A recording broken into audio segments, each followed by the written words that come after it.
Welcome in to Check the Mic. Steve Palazzolo and Sam Monson. We're live on YouTube. And Sam, it is time for training camp.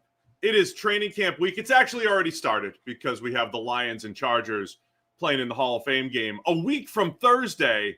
But today we're talking training camp battles, everything you need to know. What are we looking for here during training camp? We've made it to training camp week, Sam. Nice. Football's back. It is crazy how fast the Hall of Fame game rolls around. Like whatever about, week one and the rest of training camp, the fact that the first kind of real football is expected to go like in a week or two is nuts. Yeah. So Hall of Fame game is a week from Thursday. That's the 31st, I believe. And then the following week, Thursday through Sunday, we're back at it. First full week of preseason action. Next week is also the hopeful kickoff of the new studio, and hopefully be in there and giving you the full season preview, team by team, division by division, as we always do. So that's the plan. Hopefully coming at you live from Check the Mic studio. Yeah, I think that should be. We made some progress last week. The actual set thing is pretty much done now. I got to hang some sound deadening stuff, but really it's just nail up some curtains, hang some sound deadening, throw a TV in there. We're good to go. And by the way, I just called it Check the Mic Studio, and I'm just going to be blunt here. Insert your company here, studio. It's up for grabs. The studio name, the sponsorship is up for grabs. So if you're listening, Jeff Ruby's, if you're listening, Porsche, if you're listening, Bob's Discount Furniture, whatever it might be, that can be your studio. What? Bob's Discount Furniture would have to bring a real serious bag if we were going to rename it that. I mean, like, it's a literal punchline. Throw your name in the ring. They're pretty consistent. Maybe Reese's, now that they're not doing the Senior Bowl, they have some funds opened up for football. Reese's Check the Mic studio. That could be the Reese's studio coming at you live from Cincinnati. So it's all there. If you're a listener and you want to throw various forms of millions at the studio naming, it is out there. How's that, Harrison? How's that? Good? Well done? All right, man. Let's high level training camp wise. I think it's when it comes to training camp battles, it's not like there's not a whole lot of, hey, this five guys going for one starting spot. There's some of that. A lot of it's going to be QB driven. A lot of it's like pecking order and say wide receiver rotations and everything. What do you tend to look for as far as training camp battles and training camp news and information over the next month? We should at least preface that as we get into this discussion. Yeah, and I think there's actually surprisingly few kind of major positions like really up for grabs. I think we've settled into this world now where a lot of rookies are drafted for starting positions and they're either going to make that, they're either essentially going to be given that starting position, assuming they show up to training camp, everything goes well and they look fine, or they're going to somehow lose it in, the month of training camp between theoretically being anointed as the new starter and, this can't work. That guy's just not good enough for that yet. So quarterbacks, I think, are a different entity. That's we'll see whether you're ready or not. But other positions, I think they're largely kind of penciled in to go. And there are very few spots, I think, where you're looking at viable veteran versus viable other veteran or viable rookie. And you're like, this is a legitimate battle. Training camp will determine, and practice will determine which one of these guys will be the starter. So those are the things I'm looking for, not like, what's a spot where there's a bit of competition, but it's like, where are the real battles where the next month is going to determine something significant in the starting lineup? The other thing I'm most interested in from a team building standpoint is when certain teams have incredible depth at positions where there are big name players, or at least still good players that get released or that get traded for other teams that are lacking depth in those particular areas. I think those are the most interesting player movement stories or team building stories, is when a team has like 7 wide receivers, they have to cut down to 5. And then there's another team that could use the help. They need a wide receiver 3, whatever it might be. So that's what I like to keep an eye on. And of course, the undrafted free agents. I don't know if we'll have time before the season, but I've got a list of UDFAs I'm really interested in seeing. Usually that's like 10% of them make an impact because that's just the nature of undrafted free agents. But there's like 20 guys that like, can't wait to see what this guy does. And he gets cut after 20 snaps. But that's where we are. That's where we are heading into August. All right, so let's start with the actual camp battles. There's some QB battles that we'll start with and that we need to discuss. Let's start with Indianapolis and the Colts. Big offseason story. Anthony Richardson heads into year 3, and they signed Daniel Jones to a 1-year, $14 million contract for the Colts to come in and to compete. It is a legitimate competition.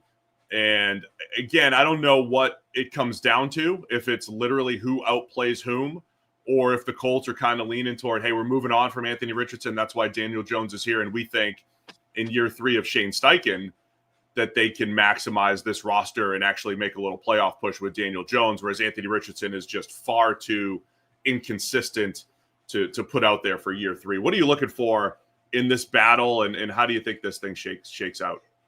Yeah, and of course, Richardson has already given Jones, a leg up by getting hurt, missing some of the offseason work, and Jones has been taking all the first-team reps. So, I feel like they want Richardson to win this job. Like, it's a bad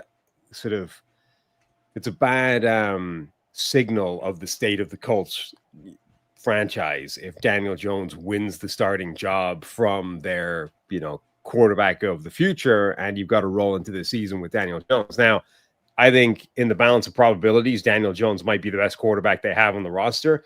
And actually, given the state of the roster, I think Daniel Jones plus that roster, plus Shane Steichen, a coach, might actually equal some quite good things. And might be a career year from Daniel Jones and could be enough to take the Colts to the playoffs. And, so from that perspective, it might actually be fine, but it does sort of rather throw them into chaos if that's the result, because sure, you might make the playoffs. Sure, you might, overachieve relative to expectations, but you do then enter next offseason with, like, what do we do now? We're quite a reasonable team, but Daniel Jones, our quarterback, and how good do we feel about that even coming off a career year? Like, you're in the same tricky position the Giants were in a few years ago, and they made the wrong call. Sometimes I forget all of the various takes I've had throughout the offseason, but we certainly discussed the possibility that Daniel Jones goes out there, plays well enough that halfway through the season or toward the end of the season, we're having a Sam Darnold-ish conversation about Daniel Jones. He wins the job. It's a decent situation. I still think Shane Steichen, I think he's a good offensive coach.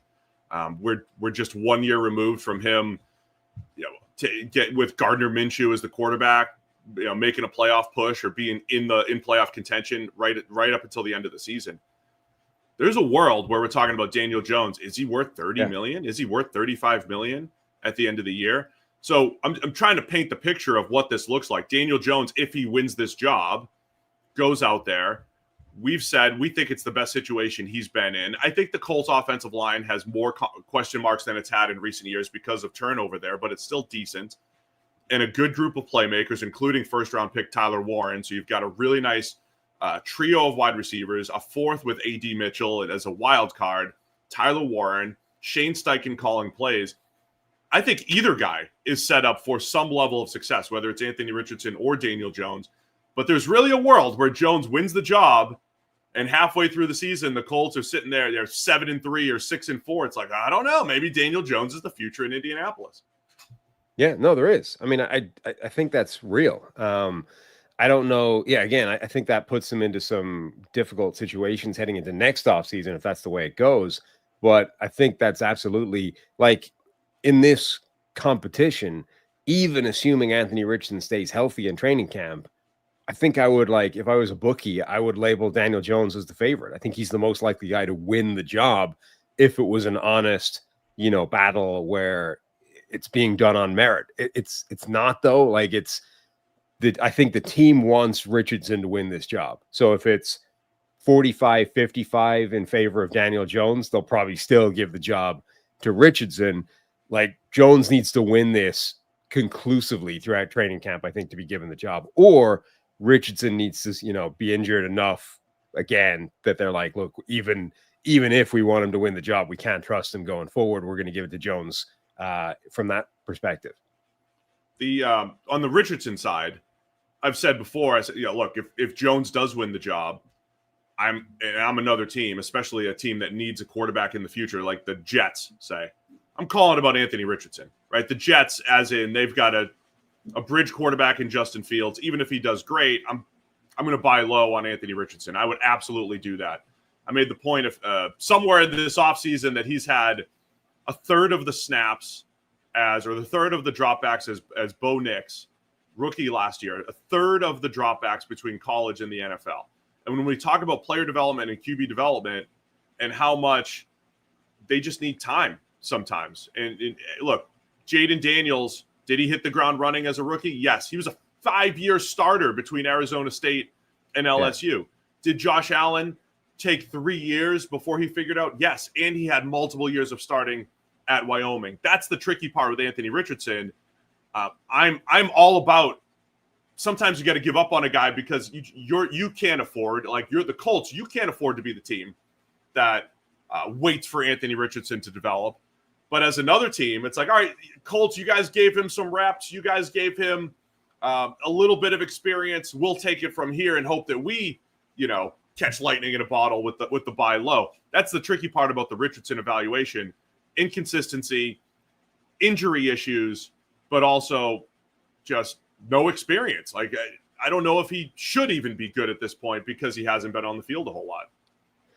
Yeah, I mean, if he doesn't win the job, like if Daniel Jones wins the job, you would feel that his time in Indianapolis is over. On the other hand, it does give you kind of a Bryce Young situation where you get to sit him down. I would assume it would work longer term, but like you can take the other track, right? Like they had to throw him in there as a starter and try and develop him on the field when they drafted him. They would have at least a season to say, all right, you're not the starter, you're the backup now. We're going to work on you from the bench and see if we can see some obvious improvements and, dedicate, who knows if they would do this because the season is its own animal, but, try and actually commit some time and some effort into Richardson's development from the sideline and try and see if they can improve him that way. And then, maybe if they see some improvements throughout the season, they would feel better about giving him a shot next year or just keeping him around next year. If I'm another team, I agree with you. I'd be very interested in Anthony Richardson as a reclamation project, but I would be waiting until next offseason. Like take another year off his contract, effectively reduce his price. And then even if you have to trade for him, then it's a lower pick than it would be right now. I see the chat discussing the merits of the Indianapolis roster. And I just want to reiterate here, if you're going back through the years, Daniel Jones, I don't believe has had a good offensive line at all. I mean, I think there was points where they crept back toward average when Andrew Thomas was healthy and playing his best at left tackle. But we're talking about a Colts team that does not, they have more question marks this year because they have two starting spots up for grabs as center and right guard, but a good bookend, two good bookend tackles, Bernard Ryman at left tackle, who continues to progress and get better. He's ready for a big payday.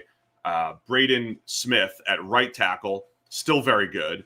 And then left guard Quentin Nelson, even though maybe the Hall of Fame trajectory is not as good, I still ranked him as the best guard in the NFL earlier this offseason. Still think he's excellent. So 3 out of 5 feel really good about.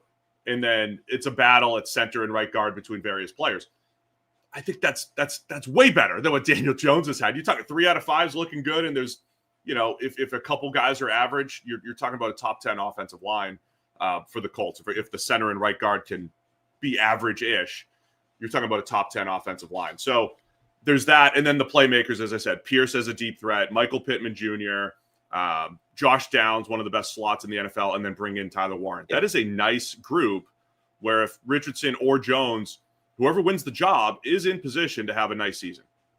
You never know, exactly how it looks on paper is going to play out on the field. But I think you could easily argue that this is the best offensive line that's been in front of Daniel Jones. It's the best receiving core that he's had to work with. It's the best running back that he's had to work with. That's right up there with Saquon Barkley, depending on the situation. Saquon Barkley in New York, not quite the same thing as Saquon. What's that? Does it be careful? It's just Saquon in New York is not quite the same thing as Saquon in Philadelphia, right? Because the line is not as different, not as good. So my Jonathan Taylor running behind the Colts offensive line, I think, is probably equivalent to Saquon Barkley running behind the Giants offensive line in New York, is the point I'm trying to make there. And then the coaching, I think, is at least on par with what he had in New York as well. So it's at least as good a situation in every possible component supporting the quarterback, and better in at least two of them than Jones has ever had to work with, right? 3 or 4 pillars of support. All of them are as good or better than he's ever had before. You added in the tricky part of isolating how good the running back is versus the supporting cast. Well done explaining what you're saying, though, with Barkley and Jonathan Taylor. And look, Taylor hasn't looked the same as he did a few years ago, but still has the potential, like at his best, still very good. And in both guys, as we've said with Shane Steichen over the last couple of years, both quarterbacks, Daniel Jones and Anthony Richardson, mobile. You can make them a part of the QB running game. I love the stat that I pulled in 2022 that Daniel Jones had the 20th most rushing yards in a season by a quarterback that season. For whatever it's worth, Daniel Jones did that, and that coincided with the best season that he had as the Giants quarterback, the best season that the Giants had with him under center. So, look, I always think probabilistically here, Sam, right? This isn't like if Daniel Jones wins the job and they win 4 games, I'm not surprised. If he wins the job and they make, their fringe playoff contender, I'm also not surprised. I'm just saying those are in the range of outcomes. Who do you think wins the job, though? Let's make a prediction here between Daniel Jones and Anthony Richardson. Prediction on the job itself. And, of course, when we get into the season previews, we'll make full predictions for each team. I think Daniel Jones is going to end up being the week 1 starter. However it manifests, I think they're going to go into training camp wanting Richardson to win the job. And I think whether it's injury or whether it's simply Jones is too much better to let it stand, I think they're going to conclude week 1, Daniel Jones suits up. For the sake of argument, I'm going to say Anthony Richardson wins the job. I mean, look, we think in black and white terms far too often in sports media. Anthony Richardson has had very good games. He's had stretches of very good play. He's had stretches of awful play. And you're still working on this tiny sample size of college and NFL snaps. That it's just the reality. So I think you mentioned earlier, I believe they want Anthony Richardson to win the job to a point. I think there's a part of them that thinks, right? This is how coaches think. Just give me Daniel Jones. The guy runs the offense. He's dependable. I know what I'm going to get. Sure. Just give me him. I'm a great coach. I'll get 10 wins out of him. Coaches think like that.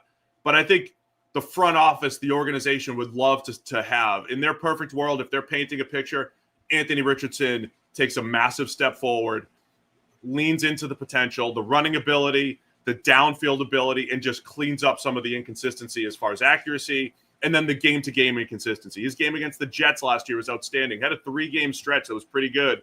He just hasn't had many 3-game stretches of even play, never mind good play. So I'll predict Anthony Richardson wins the job, and that they try to give him a shot. And if Daniel Jones ends up taking over, then that might be, we're sitting here in week 4 or 5 saying, okay, that's the end of the Anthony Richardson era. Now someone should buy low and see what they can get out of him. And honestly, that might be the most realistic outcome of this thing, is that we're going to see both these quarterbacks during the season at some point.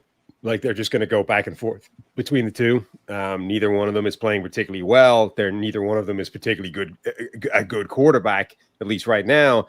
And ultimately, the Colts are just like lurching from one substandard starter to the other throughout the course of the season. We asked the chat what they think, and they agree with you, Sam. 67%. That's 2/3 for you. Math majors, 2/3 say Daniel Jones will win the Colts quarterback battle. I like that. We'll put a poll up for all of these, where it makes sense for some of these battles here. All right, let's go to the Browns.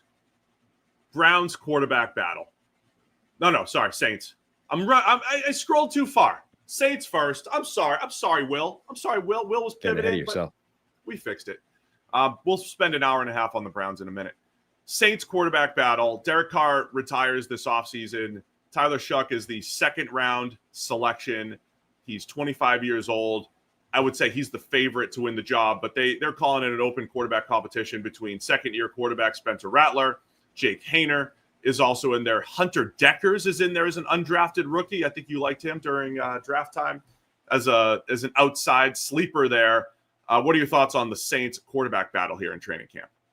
So there, the complicating factor here is Tyler Shuck is one of the second round quarterbacks this year who are all being held up by this guaranteed contract language, and Shuck being a quarterback, it complicates it even further because he's going to be the one that really should or wants the guaranteed money. I would imagine the Saints are going to be a team more inclined to give it to him than other second rounders because he's the quarterback and they expect him to win that job. I mean, this is one where, if the Colts wanted Richardson to win that job, I mean, the Saints really want Shuck to win that job. Like, this is one where it'll be a battle, quote unquote, open competition, like may the best man win. But, Shuck's going to be the one set up to win. Like, if it's even vaguely close, they're going to go with him. But they need him in training camp. Like, he needs to be taking the reps. These are all reps now that are potentially helping him develop, helping him get ready to start, but also informative to the coaches. Like, the more they see him, the more they're inclined to trust him and let him go. So I would say, Shuck is the starter, but every single rep he misses in training camp is one that makes it more likely Spencer Rattler wins the job.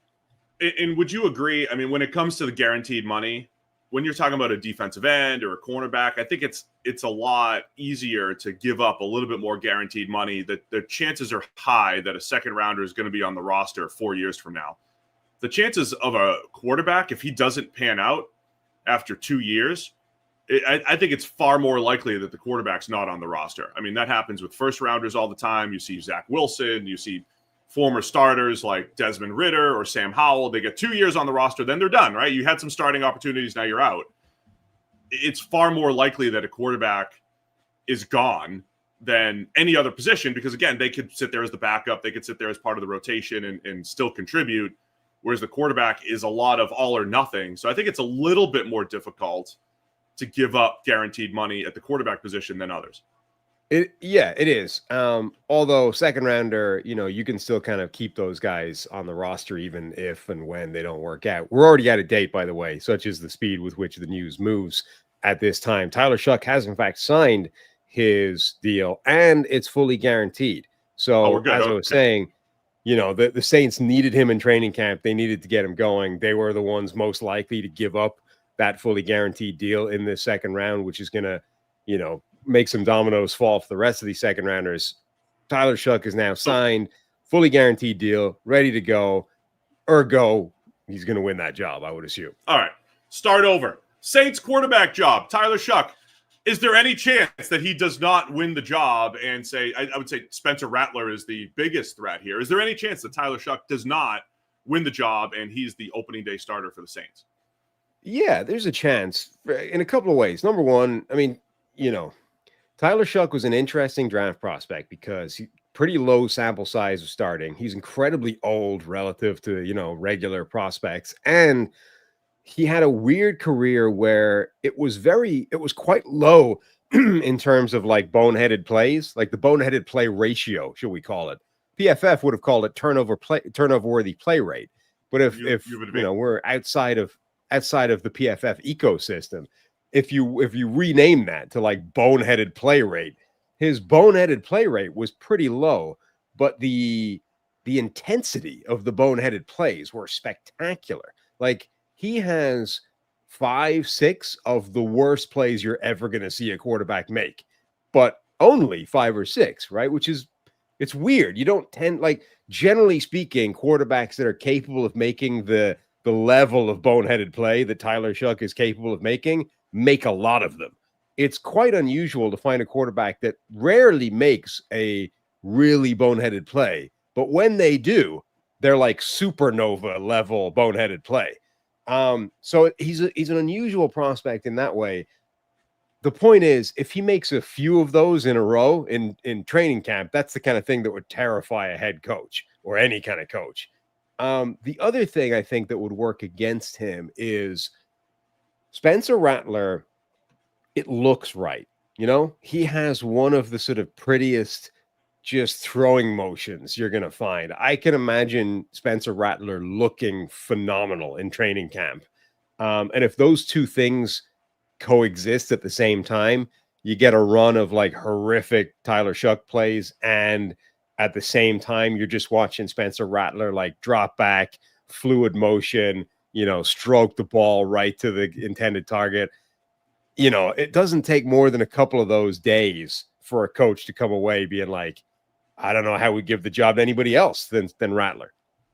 Our friend Greg Cosell, really impressed by Tyler Shuck, said he had the best film of any of the quarterbacks. I believe I'm quoting him properly. Best film last year of any of the quarterbacks in the draft. That includes number 1 overall pick Cam Ward. And I get it, right? Look, the guy's 25 years old. He'll turn 26 in September of this season. And that's where I think the age discussion comes in. I've said this previously too. I think what we miss on the age discussion, or where people miss, is like, oh, his second contract, he'll be 30, or his there's no development time, or you're not going to have him for 15 years. I mean, the biggest thing is I think you need your brain to remind you while watching film, he's 25, or he's in his age, last year we'll call it his age 24 season, playing in the ACC, while others like Anthony Richardson are 3-4 years younger with maybe similar experience when it comes to dropbacks, but they're far younger, right? And you have to project that player. Again, baseball does this. Baseball has to do this because they draft kids out of high school, and they need to adjust for age and say, what does 24-year-old Steve look like in rookie ball versus 18-year-old? I was better than so many 18-year-olds, but it didn't matter. I was 6 years ahead of those guys when I was 24 in rookie ball, an ancient old man, right? So like, you have to make those age adjustments. So that's the part about Shuck. Like, I get what you're saying is right. There's a lot of football people who watched him play football last year and said, man, that looks the best. Guy goes through his reads, makes plays inside of structure, sees it pretty well. I think the boneheaded plays you're talking about, I think he's aggressive. He's naturally, he'll chuck some up into double coverage or tight coverage. He's got the awful, you never want to see plays as well that we've cited. But overall, he runs the offense well and does a pretty good job. But then you have to reset that and say, okay, is that the expectation for a guy that's 24 years old across 3 different schools, Oregon, Texas Tech, and Louisville? And even though he's had these injury issues, I mean, the dude's been around. That's the challenging part, I think, about the Tyler Shuck evaluation. So I think, end of the day, the part that you said that I agree with is he's going to go into camp, and I think it's going to look the best. I think he's going to have the best camp. I think he's set up to have the best camp. And the other part of it is we're a year removed from Spencer Rattler having his own level of hype coming out. Right. Remember, he goes 6 quarterbacks go in the top 12. And then we're like, okay, Rattler's the consensus number 7 quarterback in this class. When does he go? Well, you ran out of QB needy teams, and he goes in round 5. So that's like, all right, that's a great 5th round pick for the Saints. Take a shot on Spencer Rattler in the 5th. But you did get to see him as a rookie. You did get to see like the sack rate and various things that showed up at Oklahoma and South Carolina, showed up as a rookie with the Saints. He had a few moments, but they just looked overwhelmed as a team with him as the quarterback. So that puts a little sour taste in your mouth, and you lose some of the luster from the previous year. And at the end of the day, he's a 5th round pick versus a 2nd round pick. The one other avenue I want to just go down here is I think the Saints want to find out what they have in Tyler Shuck as soon as possible. You have an idea with Spencer Rattler. You have to find out what they have, because they're the favorite to be the number 1 overall pick next year. For whatever that's worth, they're in the South. There's still a pretty good chance they win 6 or 7 games, but we're talking about one of the worst rosters in the NFL and a team that is scouting the college quarterbacks heavily this year, just in case they need to take one in the top 10 again next season.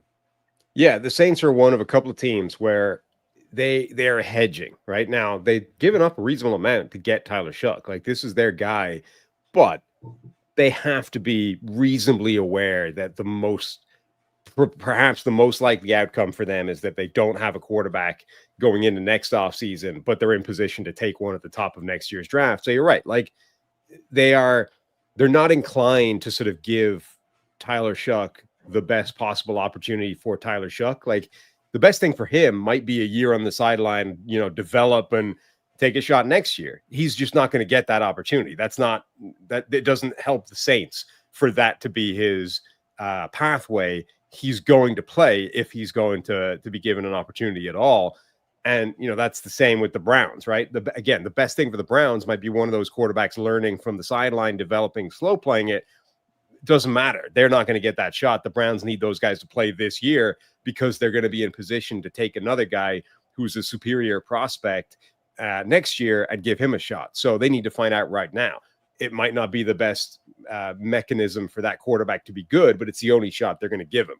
So, yeah, Tyler Shuck needs to play this year. He's probably going to start right away.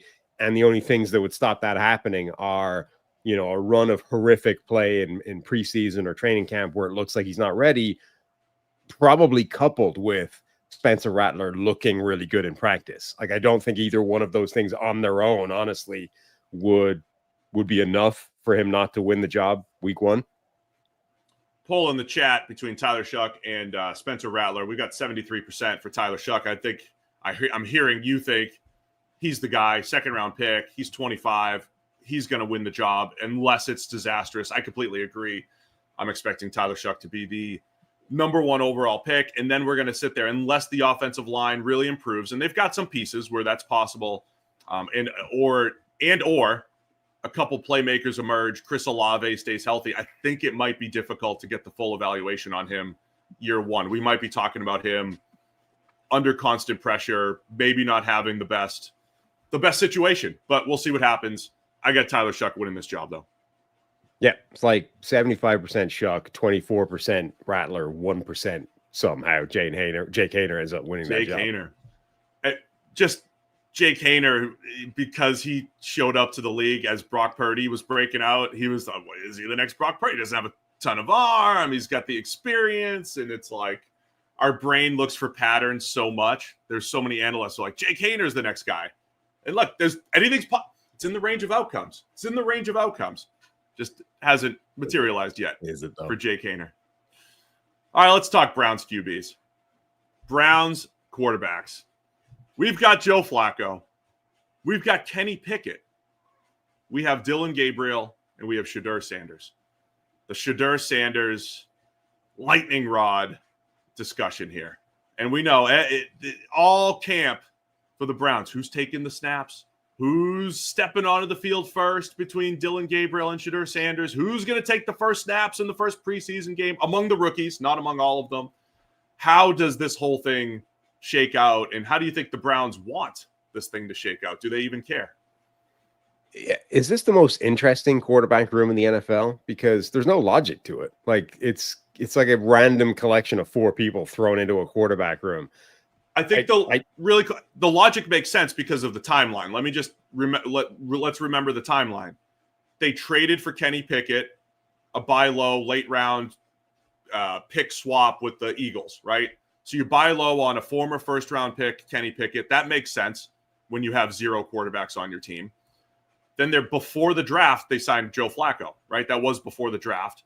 So you bring in a veteran to compete with Kenny Pickett. Maybe that's a little redundant, but the way Flacco's played the last couple of years, if you were looking to compete, he's probably your best option to compete right now. The way he's played since coming off the couch, he's the best he's been since about 2014.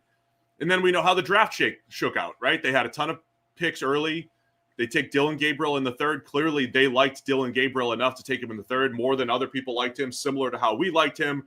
And then the Shedeur thing happened. He falls to the fifth round, and they take him in the fifth. So the timeline makes sense, right? Like if you don't, I don't think they opted into this quarterback room.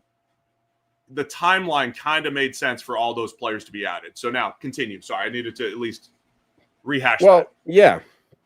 Because it's such a random collection of quarterbacks, it makes it very difficult to know what the plan would be.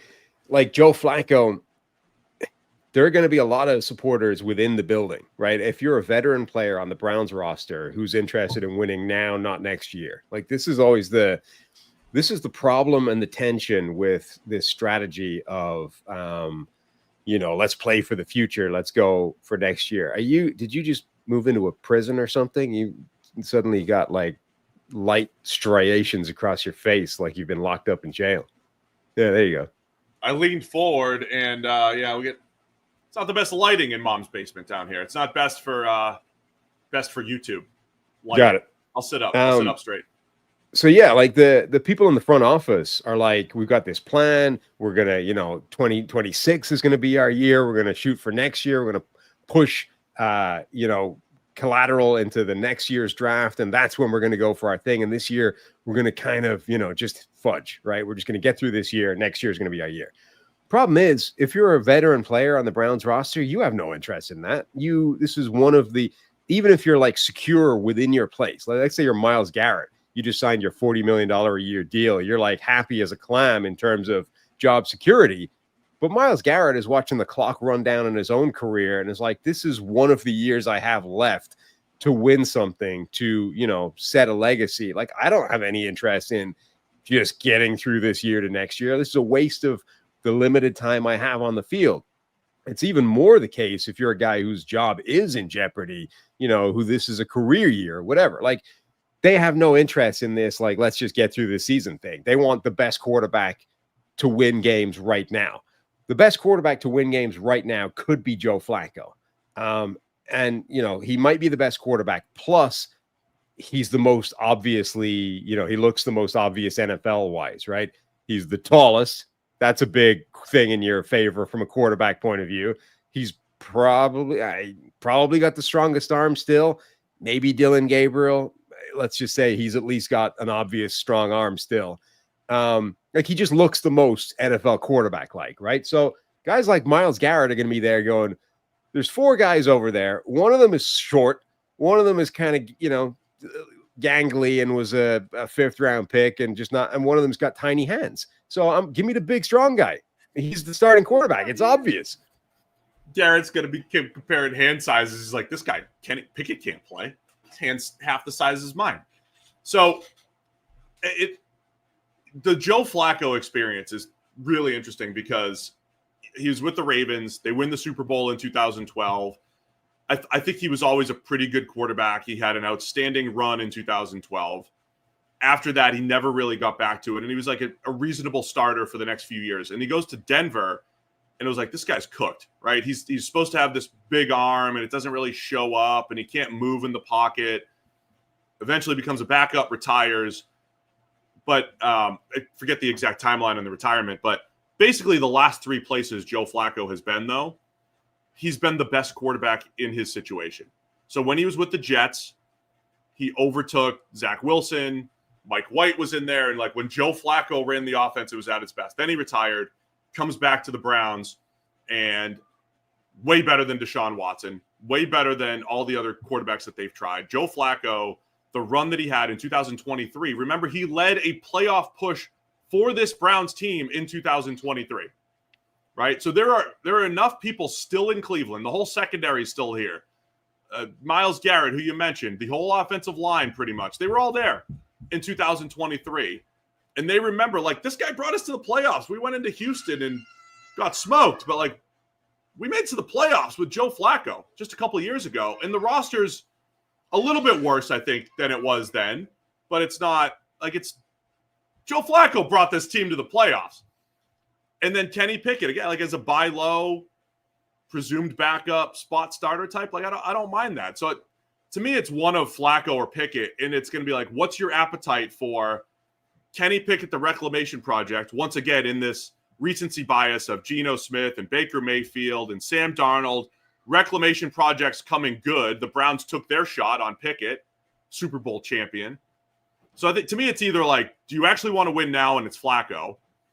Or do you want to see whatever you have for the future, which involves some combination of Pickett and the 2 rookies? The other part, too, is like if you get rid of Flacco, Kenny Pickett's the elder statesman in the room. Do you want him in the room as the veteran that's bringing the rookies along? Because that dynamic matters as well. Yeah, I mean, there's also like there's a question of how many of these guys even make it out of training camp, right? This is a 4-man competition we're talking about here. Teams typically don't carry more than 3 quarterbacks on the roster. Chances are one of these guys is not making the opening day roster, maybe 2 of them. Like, who the hell knows? The Flacco thing is interesting to me, though, because he's almost like this run that you're talking about, this Jets, Browns, Colts, Browns thing.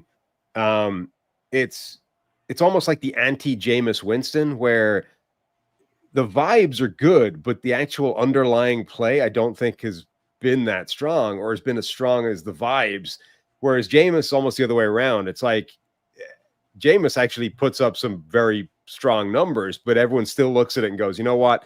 The mistakes are still so bad you don't belong starting in the NFL. Flacco, like that run with the Jets, over 3 seasons or whatever it was, he had 14 touchdowns and 6 picks, right? On the turnover to interception ratio, that's really good. But in one of those years, he had 3 big-time throws to 7 turnover-worthy plays, and that's kind of been consistent throughout this entire run with Jets, Colts, and Browns, that the touchdown interception ratio has been good. He's been throwing a ton of yards, but like he's got, I think, more turnover-worthy plays to big-time throws in that entire run over like 5-6 years. It's this weird, like, poisonous underlying metric standard that's actually had weirdly good results. Not necessarily good enough for them to win things, but good enough for everyone to sort of go, you know what, Joe Flacco's still got some armory to go. You know, he can still be a quarterback here. Yeah, I've oversimplified it. And look, I know he hit a wall last year. It's not like he's always played better. I think did they get shut out against Minnesota or almost shut out or whatever it was. I mean, it wasn't like he was always better. All I know is whether it was luck or not, 3 offenses got better. And there's probably some signal in that. And there's definitely some signal in what you're saying. Like, dude, this is unsustainable. If you have more turnover worthy plays than big time throws, historically, you're not going to have the great results. You're just not going to. So at the end of the day, a lot of this comes down to what are the Browns' goals this year? Because if I'm thinking long term for the Browns, and if they're thinking long term, and there's signal that they are thinking long term because they traded for a first round pick next year and they were willing to give up number 2. If the goal is be in great position in 2026, when, by the way, a bunch of their offensive line contracts are coming up, secondary contracts are coming up, like they've got a lot of resetting to do in this organization. If that's the goal, then I think if they truly believed in Kenny Pickett, you might want to see what you have in Kenny Pickett if he could be the next whoever. But I think you got to see what you have in the rookies. Take the drama out of it. Shedeur Sanders, Dylan Gabriel, at some point, you want to know what you have in those guys, the same way you want to know what you have in Tyler Shuck in New Orleans, because a year from now, there's a really good chance the Browns have a top 5 pick, and they're debating between Arch Manning and Lenora Sellers and Garrett Nussmeier, et cetera, versus Dylan Gabriel or Shedeur Sanders for the future. But it almost feels like the goal then becomes like keeping various segments of people happy. Like, we're not even like, this is such a write-off year that really our goal now is to just make sure nobody throws their toys out of the pram and, you know, blows the whole thing up. Like Myles Garrett doesn't just throw a strop because I'm starting a bunch of rookies that have no business being his quarterback. So if that's the sequence, then like number 1 is going into the season with your veterans happy. So Joe Flacco wins the starting job coming out of training camp. Then once it becomes quite obvious that Joe Flacco is not a good starting quarterback anymore and the Browns are losing games and the season's going badly, well, then we can turn the keys over to one of the rookies. And that makes the fan base happy because, look, they love seeing young guys come in and start. And, okay, that might have a limited runway because they're probably not good either. So we get to start Joe Flacco for like a month, right? That gets us through September. Then we get to toss the keys to Dylan Gabriel. That gives us a month of watching Dylan Gabriel struggle. And then we can toss the keys to Shedeur, and we get Shedeur, the bump for Shedeur in, you know, early November, and that'll survive for a while. And then we just figure out how to get the hell out of December, and then we've done. Then we're out. Then we've got the number 2 overall pick. We got 2 first-round picks, and we can go draft a proper quarterback next year. Is that how it's going to play out? How do you think this plays out? Because my prediction is I'm torn on this because I don't think you want Flacco and Pickett on the roster at the same time.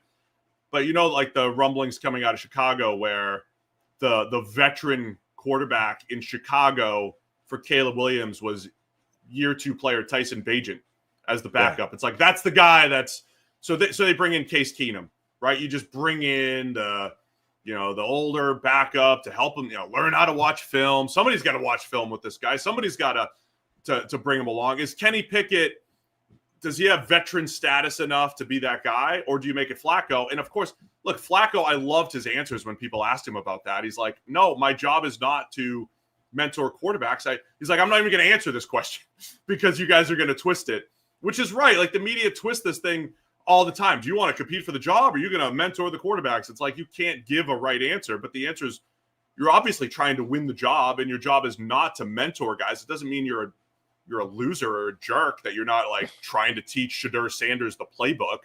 So, but I don't think Flacco's going to lurk around this entire season as a mentor, because if there is a QB injury or whatever it might be, somebody's calling Flacco. So I don't think Flacco and Pickett are both on the team. Who's actually the best option here? I don't know. I think they could be, because I don't know that both rookies are making the team. That's my thing. Like Really?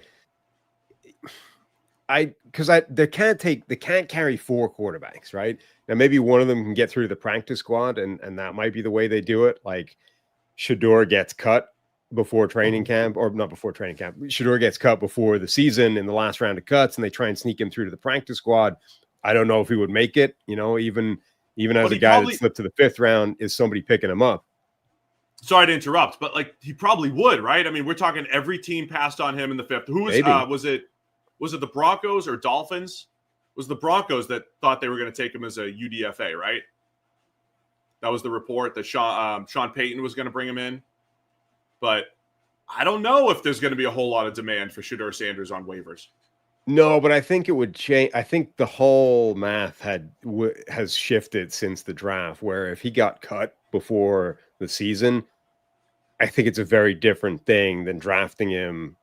Like, I think quite a few teams would be interested in that. Maybe he would make it through to the Browns practice squad, but I don't know. I think some teams might be interested in picking him up, even knowing you have to carry him on the active roster at that point. Anyway, that might be their way out of this, right? Is to try and do effectively what the Giants have done this season, where you've got starter, you've got backup veteran in Jameis, and then you have rookie. If the Browns end up out of this with Joe Flacco wins the starting job, Kenny Pickett is the veteran backup, and Dylan Gabriel is sitting here on the roster ready to come in, a month into the season when things have gone to hell with the veterans, and then they try and sneak Shedeur onto the practice squad. That makes some sense to me. Now, this could all change depending on how I think this is the one competition where I think it is completely down to how these guys play in training camp. Like, they are incentivized to seeing, how either of these rookies perform. They obviously like Dylan Gabriel. I think there's a chance that Dylan Gabriel will dramatically outperform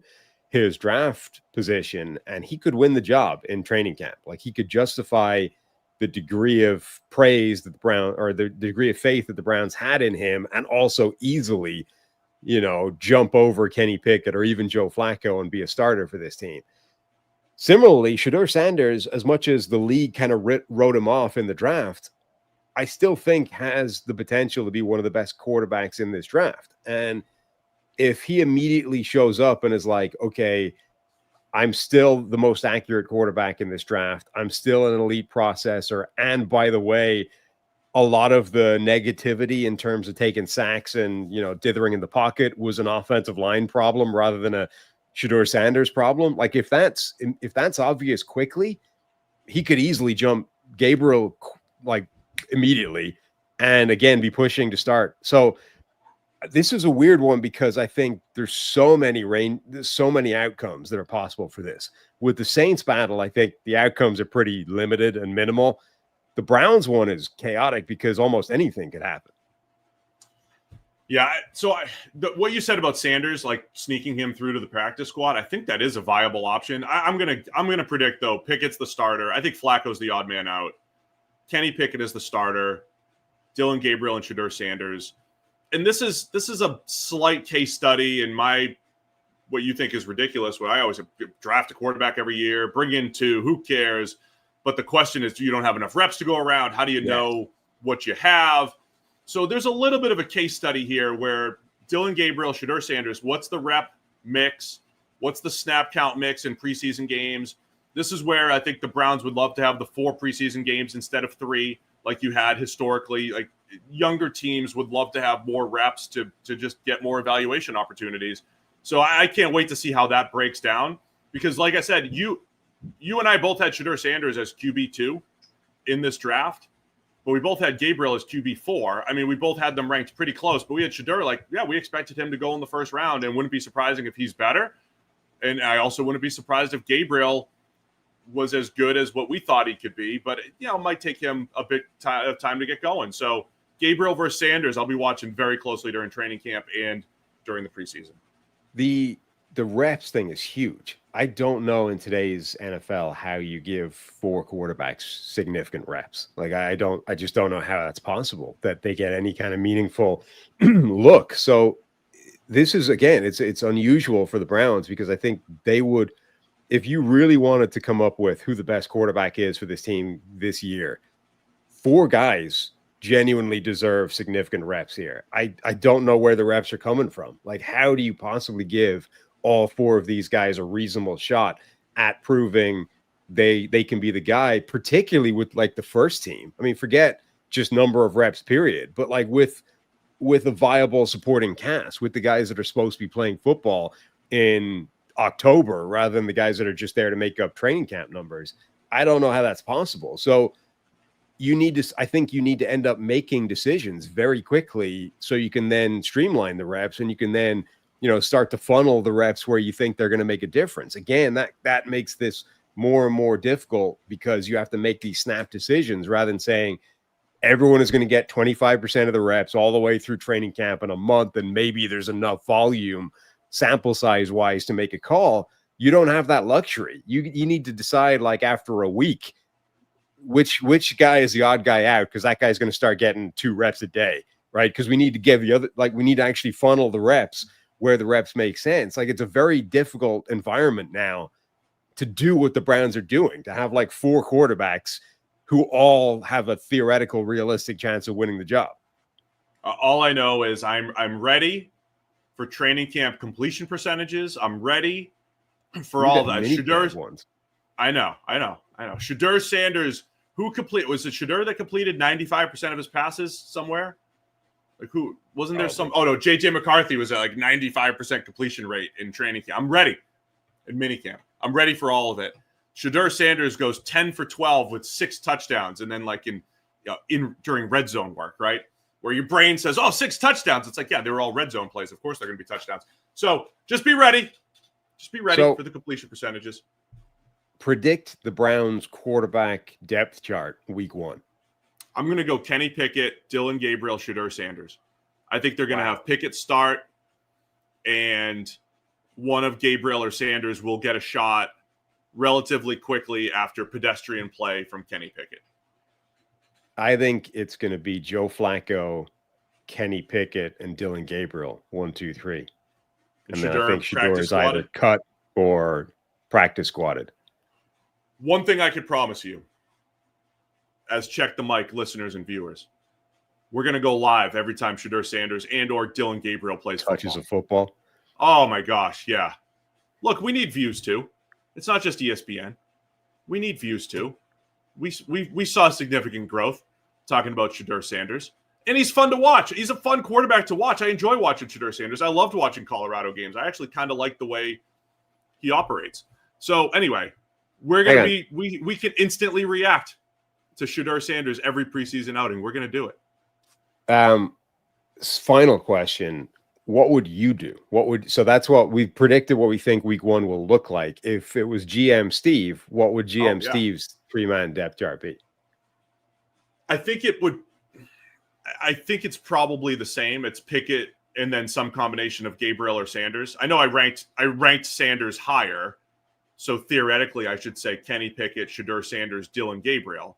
Right. I was predicting, the Browns clearly liked Dylan Gabriel more than Shedeur Sanders as far as drafting goes. That doesn't mean they had a better on-field evaluation of Gabriel versus Sanders. So I don't know how that plays out.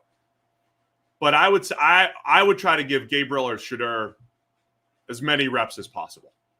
And then however it shakes out. And I hope that I find one good quarterback between those two, and then you still might draft one a year from now. So I would give them as many reps as possible. But I would probably say, like, Pickett's the starter. I'm not interested in Joe Flacco because I'm looking to 2026. I'd go Pickett and then let the rookies battle, but give them a ton of reps to battle it out. Yeah, so I kind of agree. The change I would make to my predicted depth chart is I would lose Kenny Pickett. I would immediately call up everybody in the NFL and find out if I could get anything for Kenny Pickett right now, like not even get into training camp with him. I would, if anyone will give me anything for Kenny Pickett, I will trade his ass immediately. If not, I'm cutting him and I'm not letting him take up too many reps in training camp. And I would probably still start Joe Flacco week 1 because I think that makes the most people happy within the building. And then the very second Joe Flacco has a shitty game, which I would assume comes reasonably quickly, turning the keys to one rookie, and then I'm seeing how long that guy lasts, and then I'm giving the keys to the next rookie, and then I'm just getting my way through this season. The point you keep making about the veterans and how they're not interested in looking a year from now, and that's where Flacco definitely appeases that best as far as week 1, the guise of winning, but that could run out pretty quickly in a few weeks.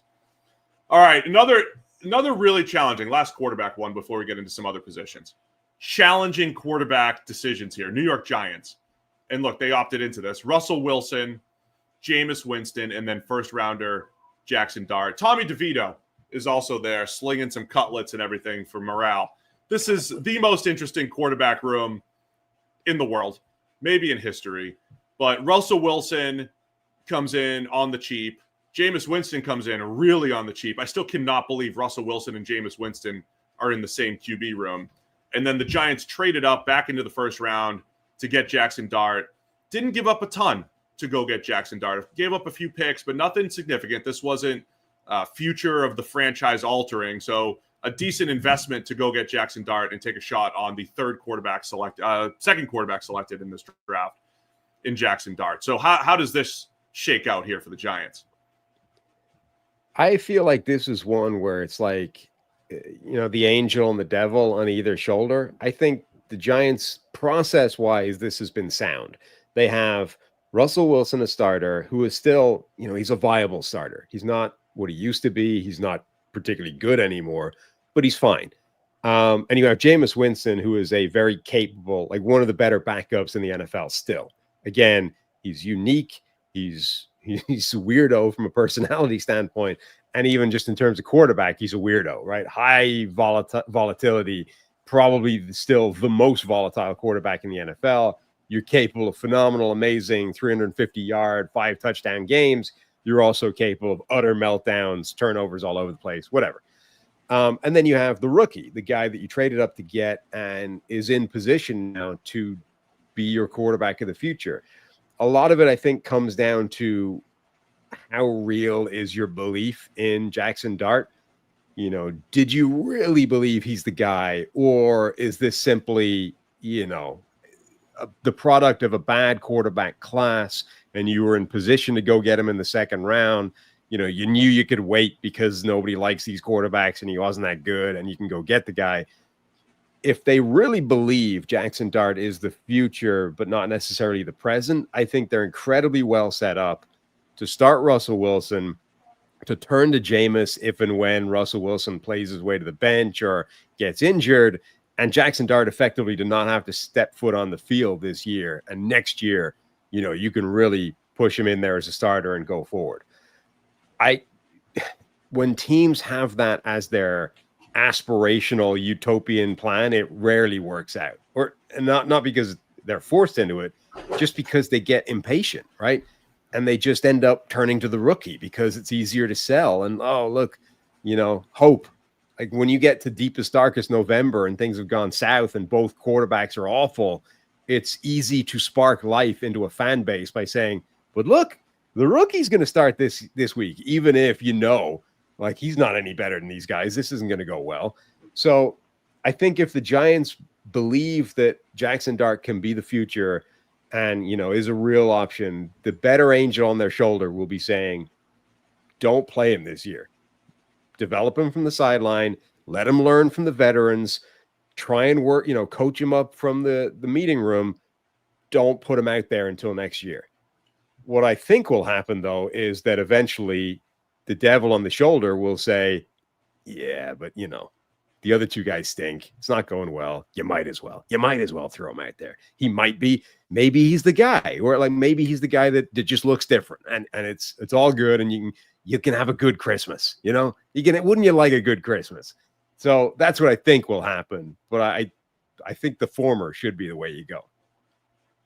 The one constant in all of these veteran versus rookie debates is the human nature aspect of the decision makers, which is tricky. Like, I like to play GM Steve. We like to play that game, but that's like in this utopian, I'm always looking to the future. I'm always doing what's best for the organization. Then the human element comes in. And when it comes to certain situations, it's like, well, you have a new GM and he wants to get his guy in there. But this is the one that it is unique in that you have year 4 of Joe Shane, the GM, and Brian Daboll, the head coach. And so it feels like a pivotal year for both of those guys. Whereas most of the time with a rookie, it coincides with, I got 5 years left on my contract. I don't need to rush him. We'll do what's best for him for the next year or whatever it might be. Then you have what you said, and we've seen this historically, where the coach who's losing his team and thinks he's going to save his job. It's like, well, Jared Goff in 2016, Jeff Fisher put him in at the end of the year, and John Fox put in Mitch Trubisky at the end of the year in 2017. And it's like, well, this is what's going to save my job. And it doesn't actually work. It doesn't really work necessarily, but the coach does. The other element, I mean, I hate that line of thinking, but it's real. Like, we were at dinner at the Super Bowl with a well-known media analyst who was theorizing what the Titans should do, and was like, Brian Callahan should push for Sam Darnold was the suggestion, because he could sell that he could save Sam Darnold. He could make him this and that, and then, flip the number 1 overall pick. And it's like, but that's how people are thinking. Like, they're saying, if I was Brian Callahan, who might be on the hot seat in year 2, I would suggest the veteran, because I might be best positioned for success for me. And this is a media member who's suggesting what the head coach should do is best for him. So what's best for Daboll here? Is it the veteran Russell Wilson, or is it, look, this is the first time I've had my hand-picked quarterback, right? I think Todd McShay was breaking this all down, where Brian Daboll said, this is my guy, Jackson Dart. I don't want Shedeur. I don't want these other guys. I want Jackson Dart. And it's on Joe Shane to go get him, which he did. So in this situation, is Daboll's best situation, or his best outcome, actually my guy, Jackson Dart? And the sooner we can get him in, that's actually what is going to save my job, because this is the first time I was stuck with Daniel Jones. You guys brought him back for me, whatever. I got the most out of Daniel Jones. We went as far as we could. But Jackson Dart is actually my guy, whereas a lot of times the job saving is like, get the veteran as long as you can, and then, okay, now I have to, break in case of emergency, bring in the rookie. So if he's good, then I do get another job, where Daboll is actually saying, I need my guy as soon as possible. So there's a couple of things that differentiate this one, I think, from the other battles that we've been talking about. Like, the Saints and the Browns have both obviously prepared for next year. The Saints, because we expect them to be pretty bad, and the Browns because they've actively gone and pushed first-round picks into next year. So both those teams you can look at and say, this team is probably, planning for next year as much as this year. The Giants are the one, though, where you can say, look, they've kind of gone, this is their quarterback. Like, they have identified Jackson Dart as the guy, and they're not looking to next year necessarily. So their primary motivation right now is like, what's best for Jackson Dart, as opposed to like what's best for the Giants overall, right now or in 12 months time.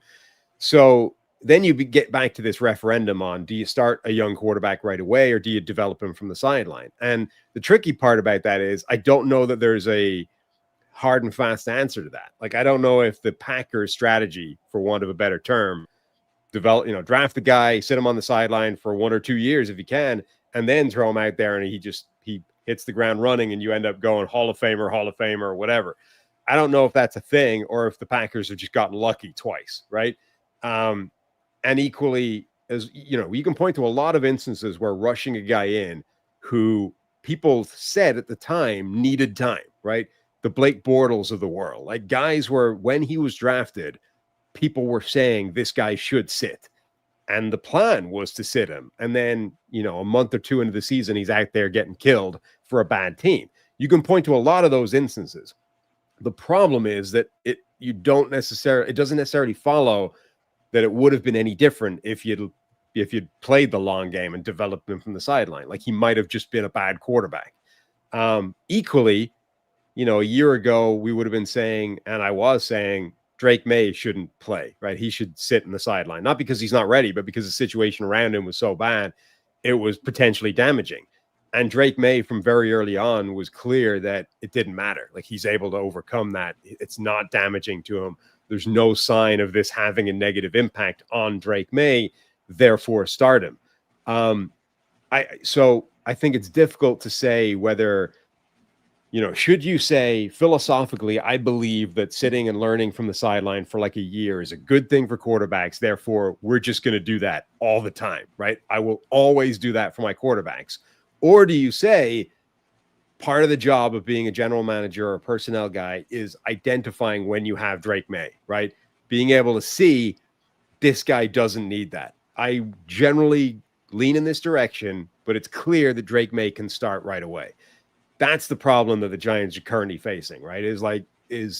Do they say, I think the best thing generally is Jackson Dart does not play football in 2025, and that's the best thing for him going forward, and that's the best thing, therefore, for the Giants is we're giving our quarterback the best chance to succeed? Or do they say, part of me, like, the reason I have this job as Joe Shane is I can see when Jackson Dart is ready. And if I think he's ready week 5, coincidentally, when the other guys played his way to the bench, it's time to give him the go. Like, it's time for the green light. That's the problem, right? Is that those two things tend to meet, right? When you think he's ready versus when the other guy is ready to be sat down. That's the issue with that. But the one good thing that the New England Patriots did in the Gerard Mayo era of 1 year, the one good thing they did was give Drake May 30% of the reps as the backup when most of the time the backup takes 5%. That is the one good thing. That is the one thing I would steal that. That is because that is thinking long-term, while also, like, that's the hybrid you're talking about with the Browns dynamic of you kind of want to start the veteran, but you have to develop these rookies. And I wonder if the Browns will steal some of that. Right. I would have Jackson Dart take a much higher percentage of the reps. Russell Wilson starts. Jameis Winston gives the speeches. I mean, that's just where we are with this QB room. Russ, you're the starter. Jameis, you're the minister / chaplain / inspirational speaker. I don't know if you're taking Jackson Dart under your wing, but you're, maybe motivating him or whatever. And Jackson Dart's taking 30, whatever percentage of the reps, that's way more than 5 to get him ready. And I do believe, right, when you say, like, Joe Shane, this is my job to know when he's ready. I do believe, like, they have information. When you're getting 30% of the reps at practice or whatever that percentage is, that is way more information than we have. We don't see that. And you should be able to see growth, because my theory has always been, when the guy's ready, whatever the hypothetical is, when the guy's ready, he should play. And that could be week 1, that could be week 17, that could be year 2. Whenever he's ready, and I'll stand by that. Whenever Jackson Dart's ready, I would say he should take over. What I don't want is Russell Wilson and the Giants are struggling. They're 1-7. We have to make a move to spark the team. Jackson, get in there when he's not ready. That is the worst thing for the New York Giants. The best thing for the Giants is when Dart's ready, get him out there. But that's the problem with that, right? Is that you're sort of like, okay, we're going to sit and wait until he's crossed this imaginary threshold where we believe he's ready to start.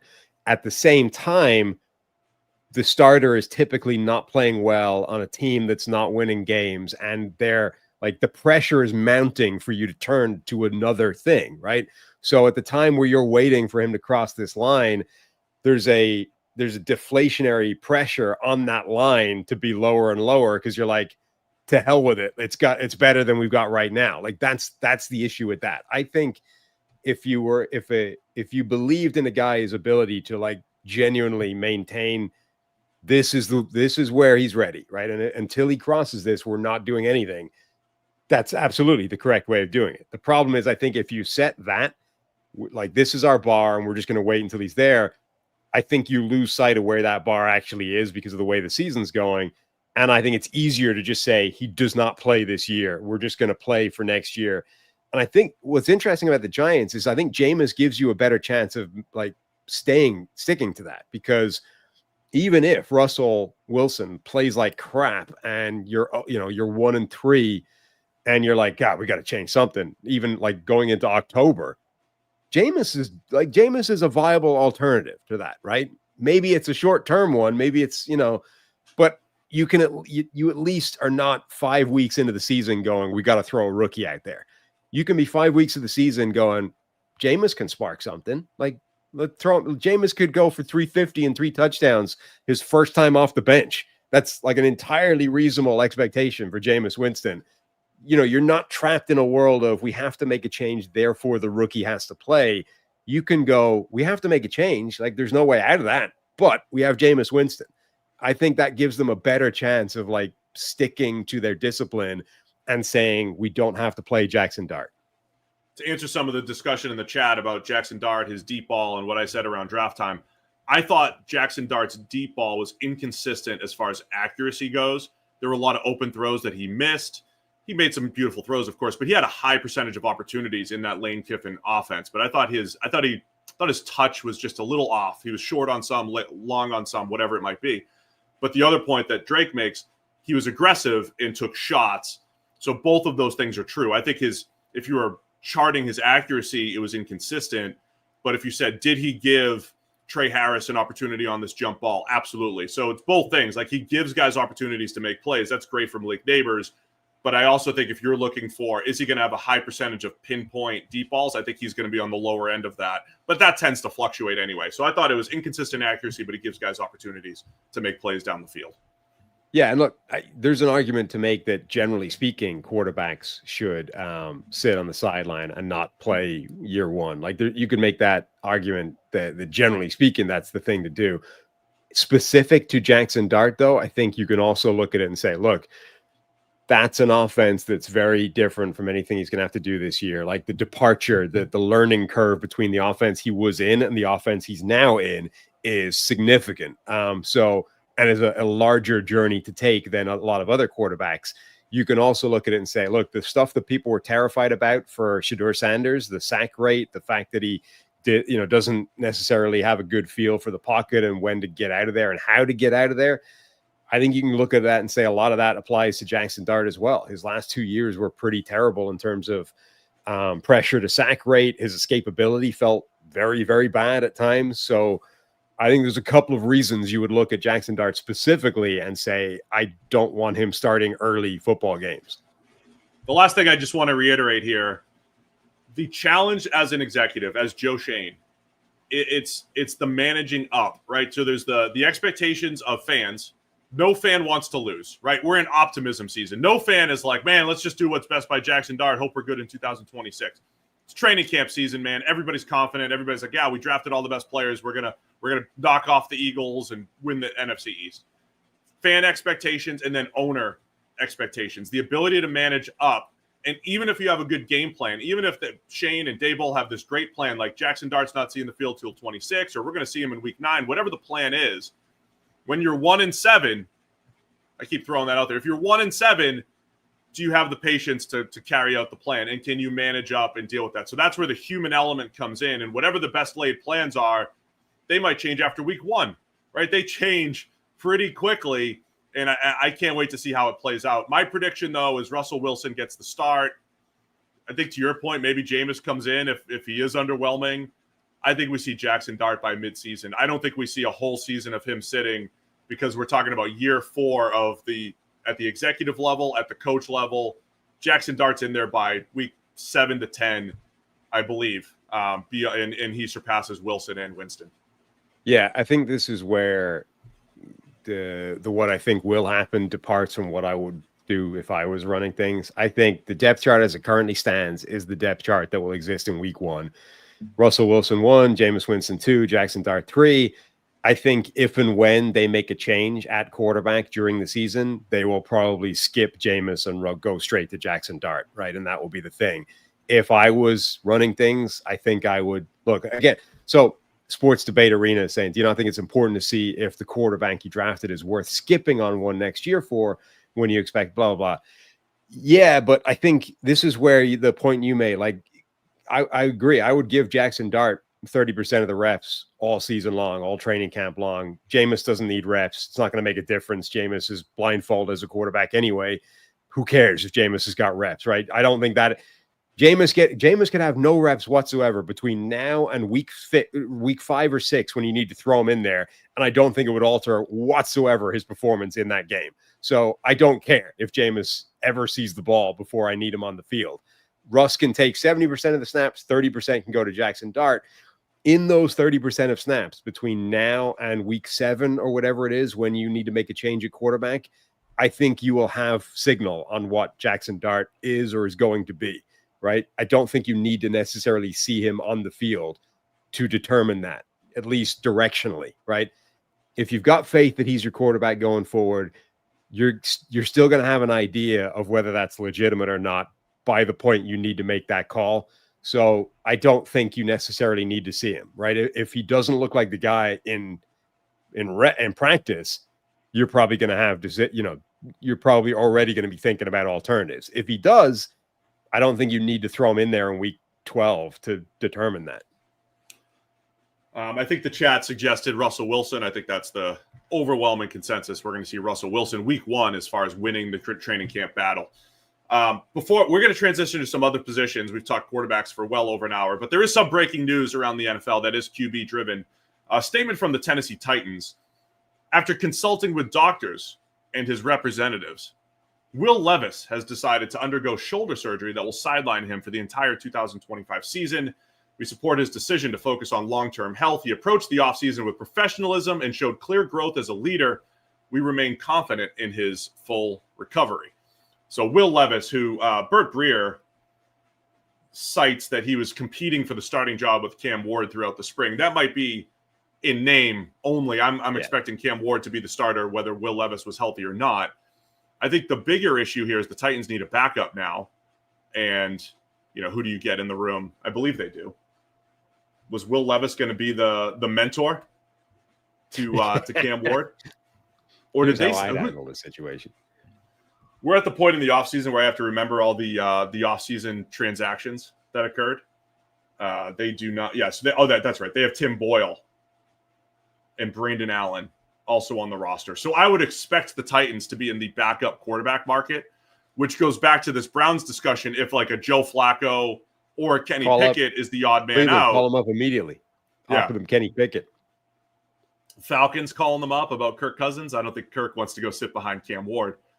But, I mean, this isn't insignificant. It's not terribly significant. But Will Levis was expected to be the backup for the Titans and or trade bait. If he has a good preseason, you let someone else try to take a shot on him, but he'll be out for the season with shoulder surgery. Tim Boyle, by the way, the most unexplainable NFL quarterback in existence. Like, it's impossible to look at his career resume, and by that I mean college as well, and explain his presence in the NFL. Like, it doesn't make any sense. He's never had a good year, ever. I will. I'll give a little research assignment to our listeners.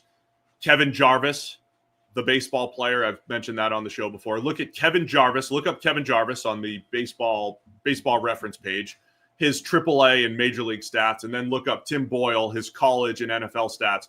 Those are the two guys that have lurked around the league with the worst possible production I've ever seen, but have stuck around the league forever and made some good money doing so. So that would be Tim Boyle and then Kevin Jarvis, the pitcher, former Diamondbacks pitcher. For some reason, his sports reference page always cuts off his Eastern Kentucky career, but his 3 years at Connecticut had 1 touchdown and 13 interceptions as a quarterback. That's amazing for a guy getting into the NFL off the back of that kind of college performance is absolutely wild. And then I need to find his Eastern Kentucky stats. Because those the NFL's not much. The NFL's not much better. It's 5-13, right? No, I know his NFL stats are atrocious, but like that. But his Eastern Kentucky numbers are better, but not good. Let me find 5-13 is a way better ratio, but than 1-13. Okay, Eastern Kentucky, we had 11 touchdowns, so that's better. But we also had 13 interceptions, and Amazing. So not good. Like, genuinely, you would look at that guy's career, which, let's face it, Eastern Kentucky and Connecticut, these are not high-level institutions for a guy who's got NFL tools. It is the worst resume I think I've ever seen for an NFL quarterback when you add in professional and college career. His presence in the NFL literally makes no sense. Like, it's unexplainable. Don't be mean now. But yeah, he's got stat lines from the 1950s. Like, those were standard in the 50s. It's not mean. Maybe. It's true. There's no on-field reason for his existence in the NFL. The only explanation is the guy must be a meeting room maestro. Like, he must put together the best, game, like, week ahead game prep quarterback pamphlets of any quarterback in the NFL. At which point I would go back to my continual hobby horse of just hire him as a coach, like hire him as an assistant. Scout why waste genius. your roster spot on him? Nobody forces the ball to the scout team for confidence building like Tim Boyle. Maybe teams like their scout team quarterback, like the way people are going to look at Joe Flacco and go, he just looks like the starter. Maybe teams like their scout team quarterback to look like a real quarterback. Like, I mean, he's big, strong, he can move. He looks like a starter. Now, okay, the ball is flying to the wrong people, but that's, don't worry about that. Good work, Tim. You're playing Joe Flacco this week. You do it well. You're perfect. All right, let's get to some other positions here, Sam. I didn't mean to spend an hour and a half on quarterbacks, but here we are.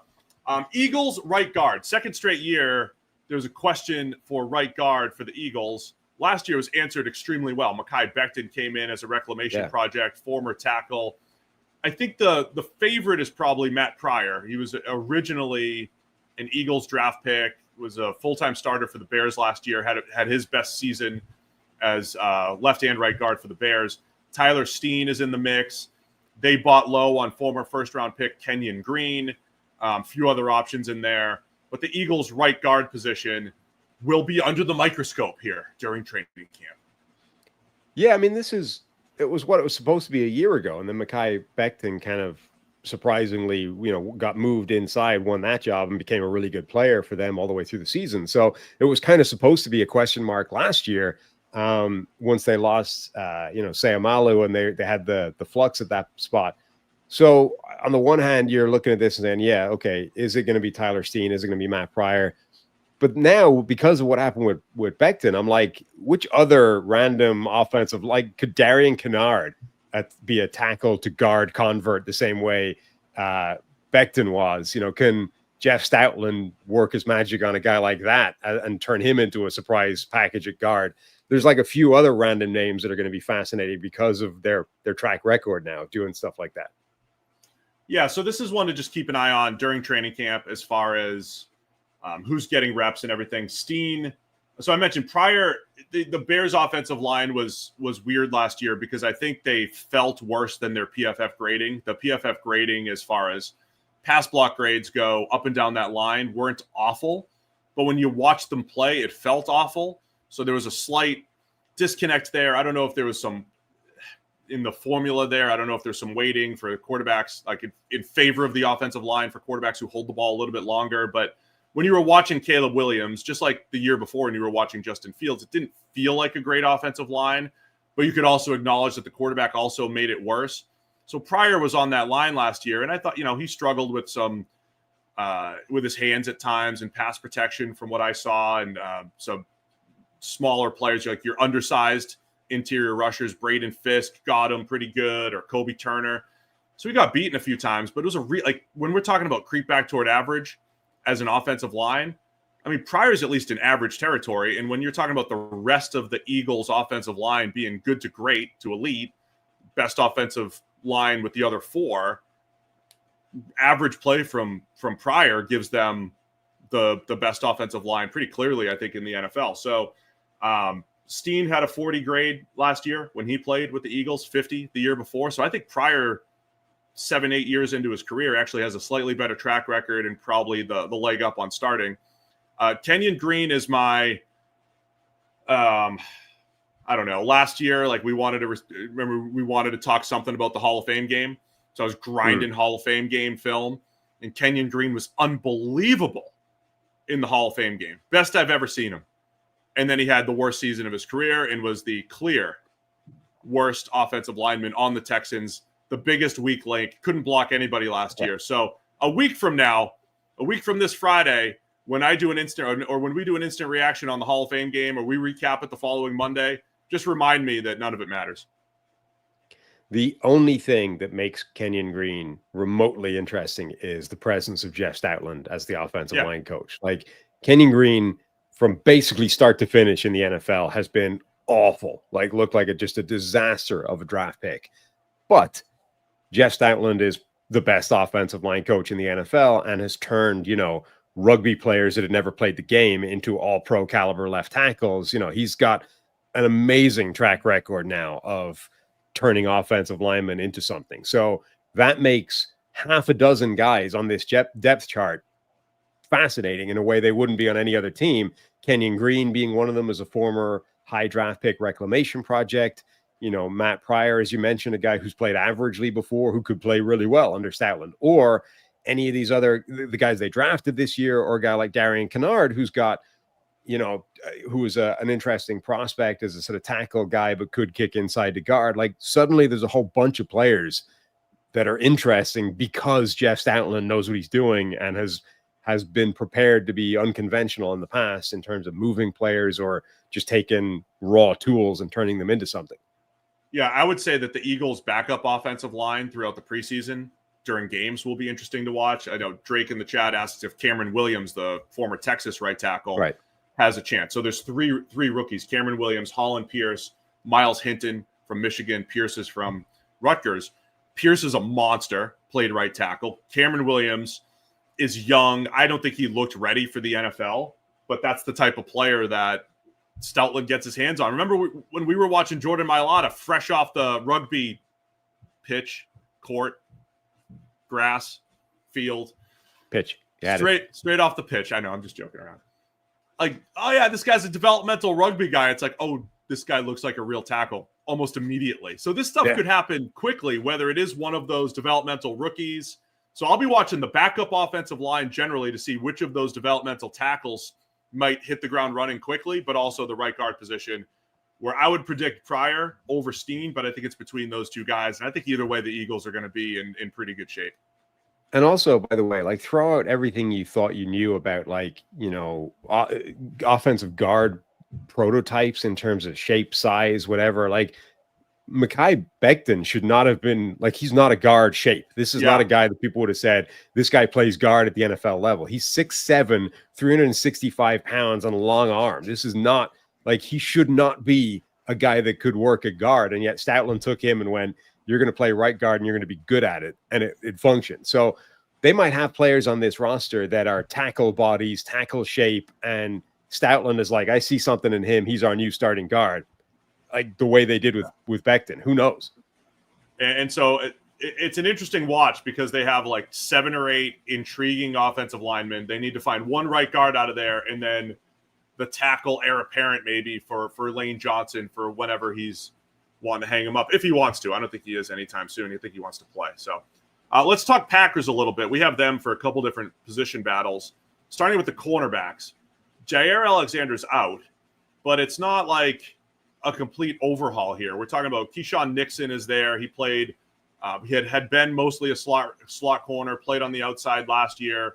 Carrington Valentine is back. He's played, solid football on the outside at corner. They bring in Nate Hobbs, who's been more of a slot. I think that's more of the questions, like, how does this thing shake out as far as where they play? Because I still think Nixon's better in the slot, and I think Hobbs is better in the slot, and Valentine is more of an outside corner. The one caveat I'll throw in there is they don't play a ton of man coverage. They're a very zone-heavy team. First year with the new scheme last year, with Halsey coming in from Boston College. They played a lot of zone, a lot of off coverage. So it kind of fits the skill set of all the players. And I don't think you need to be as strong on the outside of corner when you play that style. So I don't know if this matters a ton. I think they'll just kind of mix and match between Nixon, Hobbs, and Valentine. Yeah, I almost think that the battle is almost who plays the slot now. Like, they have almost everybody on this depth chart feels like they're a slot defender. And the question is sort of like, well, which one of them plays, or who plays outside, because somebody has to. I almost feel like it almost inverts, and like it's a whole collection of people who belong in the slot. So which one's actually going to stay in the slot when they go to nickel and dime? because like I would imagine Nixon and Hobbs end up being their two starting corners if they ever play base. And the question then becomes, okay, when you go to nickel and dime, which is going to be most of the time, who's actually staying in the slot? Or like, is it going to be one of those guys who I think each one of them is a better slot corner than they are an outside guy? Or is it going to be a guy like Javon Bullard, who's a sort of safety slot hybrid? Like, who's actually playing the slot for this team? This is the stuff. These are the battles that are interesting to the hardcore football fans and certainly Packers fans. So, again, I don't know how much information you get from training camp per se, but you kind of see how things shake out between camp, who's running with the ones, what happens with preseason. Of course, injuries, tend to happen as well. 7th round pick Micah Robinson from Tulane has some versatility and athleticism as well. So they've got a few young guys competing. They have these veterans who, again, I think they're all they have a lot of slot options in one true outside corner, I think, in Valentine. Hobbs has played outside as well, just not a ton. And honestly, I think he's been an average to below average player. Well, like that's the thing. He's been an average to below average player to me since his rookie season, where he was great in the slot in a very specific Gus Bradley scheme. So I think it's more, I'm not excited about the Packers corners, but I also don't know how much it matters. They did have one of the better defenses in the NFL last year with a similar looking group, but I want to see how it shakes out. And then the Packers wide receivers. And to repeat, like, I don't know how much we learn in training camp. It's still going to be like what happens during the season. A lot of these guys are going to play, but let me make a prediction. Here's what's going to happen. We're about a week away from Romeo Doubs month. We're about a week away from Mr. August. The hype taking off. Like Matthew Golden's the number one overall, the number one pick. He's coming in to steal some reps, but Romeo Doubs is Mr. August. We're talking as soon as he came in as a 4th round pick in August, they're like, no, next Devontae Adams, number 87, next Devontae. And last year, best, he's top 3 receiver in the end. It's Romeo Doubs month. So no matter what happens, Romeo Doubs is going to look great in August. And look, I said this last year, he's the greatest August receiver of our lifetime. That doesn't mean he's useless in the regular season. I'm just telling you, the guy is a hybrid of Jerry Rice, Randy Moss, and Devontae Adams in August. And we will learn this once again in about 10 days. So just be ready. It is real, by the way. Like, we went to training camp practice and watched the Packers play against the Bengals, and he was cooking Bengals cornerbacks all the way through those practices. Now, okay, Bengals cornerbacks turned out not to be that great last year, so maybe that was the signal more than the fact that Romeo Doubs was phenomenal. But he was the best player out there. He was absolutely dominating, and that appears to be what he does all the way through training camp and all the way through preseason. And then we get to the regular season, and it's not quite the same. But yeah, Romeo Doubs is going to look spectacular. I think he's sort of entrenched as, a 2 or a 3 on this roster or on this depth chart at wide receiver. The battle to me becomes, do they have a number one, right? Like, can Christian Watson and his balanced hamstrings ever emerge as that number one guy? Can Matthew Golden, now their 1st round rookie, can he be the guy that he looked for the last few weeks of his Texas career? Or is he the other guy who was not necessarily the best wide receiver on his own offense in college? Like, can he actually emerge as the number one guy? Or do they go into the season again where it's like Doubs is a nice 2, Watson's, a vertical threat who's going to miss half the season, Golden is inconsistent. We still don't have a number one here. So, yeah, I mean, we might not learn anything unless they make a move, right? Unless they say there's like a legitimate odd man out. Savion Williams comes in, your guy, and, see how they use him or whatever. So there's a lot of bodies here. Unless there might be an odd man out, so they trade somebody. Like, this is something to watch out for. And then when we get to the regular season, is Christian Watson healthy? I called him the X factor, or the most important player, because when he's a legitimate deep threat, I feel like this offense is different. He brings something different to this offense, and that might open things up for everyone else to play to their specific skill set, because Jaden Reed, Romeo Doubs, Matthew Golden all do certain things extremely well. But I think Watson's potentially the best deep threat. So we'll see how that plays out when we get to the season. Savion Williams, by the way, just another reason to watch this battle overall. Like, number one, weird hybrid player, running back / wide receiver. But number two, you can construct a highlight reel from Savion Williams in college that makes him look like the number one wide receiver this offense is missing. Like, you could create a highlight reel of his best plays where he's mossing people at the catch point, where he's making spectacular contested catches, where he's roasting people by being bigger, stronger, and faster than them.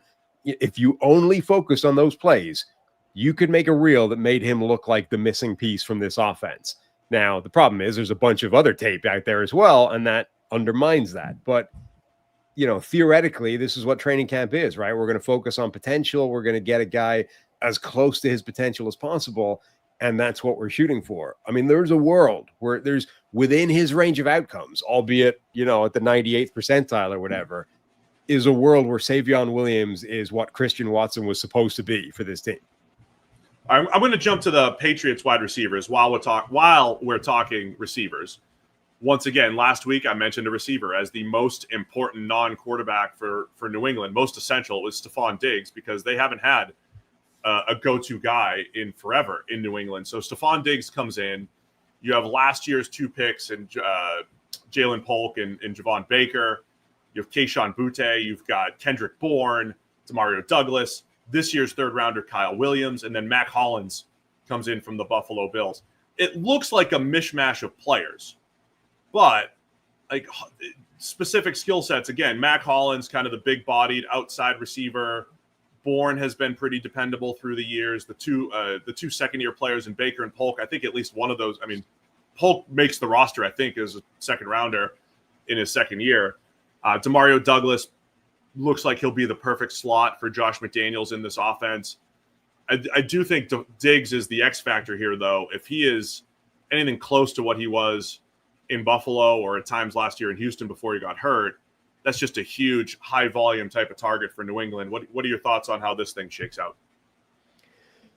The big thing, I think, is just condensing that group and that chaotic, shotgun of wide receivers into 5 or 6 if you're keeping, the extra roster spot. Like, who's making the roster? I would assume, assuming he doesn't off the field his way off the team, Diggs stays and is the number one target theoretically coming out of the gate. I would say Mac Hollins makes the roster. Kyle Williams makes the roster, obviously by virtue of being the rookie. I would think Boutte and Douglas make the roster. That's already 5. They need to carry 6 wide receivers for Polk to make the roster still going into year 2. I don't see a way Baker does unless he's by far better than Polk in this training camp. I mean, it's and a guy like Kendrick Bourne, man, of getting cut loose entirely. So it's a weird group because suddenly you're looking at quite a lot of these guys as like not even making the team. Chat's asking about Boutte and the way he's played the last couple of years. He was just a fascinating prospect out of LSU because there's so much I thought about his tape that looked smooth, but he was very inconsistent with his hands. He was inconsistent off the field. I think he works the sideline well. He did make some plays last year. And so I do think I think he makes the team. And then you have a Kendrick Bourne. He was the guy that has been in these situations before, right? When he was in San Francisco, and you have all these big names ahead of him, and then it's like Kendrick Bourne's making plays. And then in New England, they've been playing this, let's see what sticks at receiver for a while. They've been playing this game, and Bourne, it's like, oh, he's making plays. Like he's in there. So yeah, I think the cut down's going to be important to keep an eye on. I do wonder if Kyle Williams hits the ground running. We really, liked his ability, his releases, his ability to get open against man coverage. I think ideally he does leapfrog Javon Baker and Jalen Polk. And I don't know how much new coaching staff cares about the draft capital used on Baker and Polk. Maybe Elliott Wolf does because he was here and made the picks, but I don't know if the coaching staff cares. So I think there's a chance that it's Vrabel too, man. He doesn't care. But there's a chance we come out of camp and it's like, yeah, last year's 2nd and 3rd rounders are gone in Polk and Baker because unless Polk improves a ton, and Baker was always a developmental guy, but unless Polk improves a ton, it's tough to say he's better than Boutte or Bourne and presumably Kyle Williams at this point. So they might be Baker, guys out. Baker, I think, was a 4th-round pick. So a 4th round. Sorry, I had a 3rd in my head. We're at the point. Listen, Sam, there's a lot of times what happens in real drafts and the hundreds and hundreds of mock drafts converge. And I still think there's guys drafted in the 2nd that went in the 5th because we mocked them there 29 times in a row or whatever it is. Right. So that's my cop out. I think Baker has a challenge to make the roster. He's a 4th-round pick. He showed nothing last year. There's just too many names around him. I think he's got his back against the wall to even make this roster. Polk, I think in a similar, I think has a similar challenge to make the roster, but it would be much more unusual because he's a former 2nd-round draft pick. Like that's significant capital spent on a guy who showed nothing last year. So yeah, like almost every other time a 2nd-round draft pick the following year would make the roster no problem at a position like wide receiver where you're carrying 5 or 6. But as you said, they made a change at coach for a guy who has no ties to him. And unless Polk looks good in training camp, I think he's going to have a challenge to make the team. The one thing you would say is that, look, in training camp last year, there was a lot of hype for both these guys. So maybe they will, right? But I don't know, like, who's your 5? Who's making the team? Let's go. I think Holland still makes the team. I saw some description of him as the, quote, sacrificial X-receiver. And I think that's a good description of him. Like, he's never going to have crazy numbers, but he's got a size, speed, skill set that the rest that's not on this team. So I think Hollins makes it. Diggs makes it. Demario Douglas. Kyle Williams, the rookie. So that's 4. I think Booty makes it. That's 5. Yeah. And I think they keep a 6th, which is, I'm going to say Polk. I'll say Polk over Baker. Because like you said, watching Jalen Polk last year, it felt like he was in a slump. And receivers it's like a weird thing for receivers. Like you could see a hitter in baseball or a quarterback, and like you could see other positions in a slump. This 3-game stretch, this guy was awful. But he looked like he was just mentally struggling. And then it's like, all right, I got this great opportunity. I'm going to drop it, and everything was off. So I could see that reverting. So I'll say Polk is the 6th, and they do keep 6 receivers. Yeah, it felt like he lost all confidence completely. And then they basically stopped playing him. Like, that was the other thing. He played for a bit, had no confidence, didn't make any plays. And then it's like, man, this guy's so bad. We're basically going to sit him down and not give him any chance.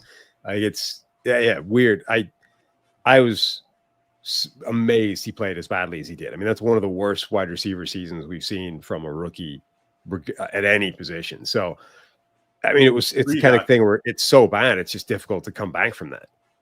And then that makes Kendrick Bourne the odd man out, and then a Javon Baker as a buy low, flyer for someone. But yeah, it's tough. There's a plethora of wide receivers 3, 4, and 5, I think, around the NFL, which makes it challenging for these guys to even get other opportunities. But I think Kendrick Bourne becomes intriguing, maybe for some other teams looking for a possession type of option. Do you have a top 5 or 6? Yeah, I think it's the same 5 that I ran through before. Diggs, okay. Matt Collins, Kyle Williams, Butte, Douglas is 5, and then I think they keep a 6th. I guess Polk, but it wouldn't shock me if he was cut as well, and they end up keeping a guy like Kendrick Bourne. And then just get ready, because the Efton Chisholm hype is going to be through the roof as a UDFA, and then they have Lan Larison in camp as well, and he might just be a receiver. So watch out. The hype is going to be through the roof for those guys during training camp. A couple running back battles to discuss, then we'll talk a little bit of Chiefs, and we'll get out of here. But the Chargers running backs, Najee Harris, fresh off the fireworks incident, 4th of July. Amarian Hampton, first-round pick. Those guys battling for snaps. I don't know how much you'll learn in training camp. And again, this is one of those positions where it's not like this guy's the starter, this guy's the backup. He never sees the field.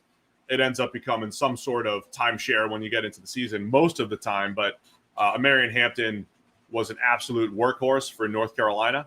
And I could see that, if that's how they want it to happen with under Jim Harbaugh, like Hampton's shown that he can handle the high workload. Yeah, and don't you also feel that, like, everything that Omarion Hampton brings to the table is the stuff that Najee Harris doesn't. Like his explosiveness and like athleticism and sort of violent like burst is going to be so, like, the contrast between that and Najee Harris, I think, is going to be obvious. So this is where it's obviously you're not going to get to see the power and that kind of stuff in training camp that much because the lack of relative live hitting. But every time you go from one to the other, like the difference between Omarion Hampton's burst and Najee Harris's burst, I think is going to be so obvious to coaches that I think training camp is a more conducive environment to him winning that job than regular, live sessions or live games would be. I've been so torn on Najee because I always thought he looked better running than his numbers, but his numbers always ended up in this, 3.7, 3.8 yards per carry. And I don't think he had awful run blocking. There was also points last year I thought he was running really hard. He was maybe playing his best football for a stretch last year, but I think there's definitely been some inconsistency to Najee. And when you're taking Omarion Hampton, and we're talking about a displaced Ravens front office, the forward-thinking Ravens, who you would never expect to take a running back in the first round. And the Chargers did that. And again, I know Harbaugh's there. I know that it's a combination of things. It was picking the 20s. But when you take a running back in the first round, the reason why when you look at running backs in the first round and say, well, this guy was good and this guy was successful and this guy had a lot of yards, is they get opportunities. You have to justify that by giving them opportunities. And you also draft people that you want to give those opportunities to. So I'm kind of with you. I think that the Hampton big playability, over 4 yards per attempt after contact last year at UNC, his run blocking was hit or miss. But when you gave him a crease, he had big playability, second level creativity, and I think the Chargers could put Hampton in really good position to succeed here. So I'd expect him to overtake Najee as soon as possible, especially after the incident.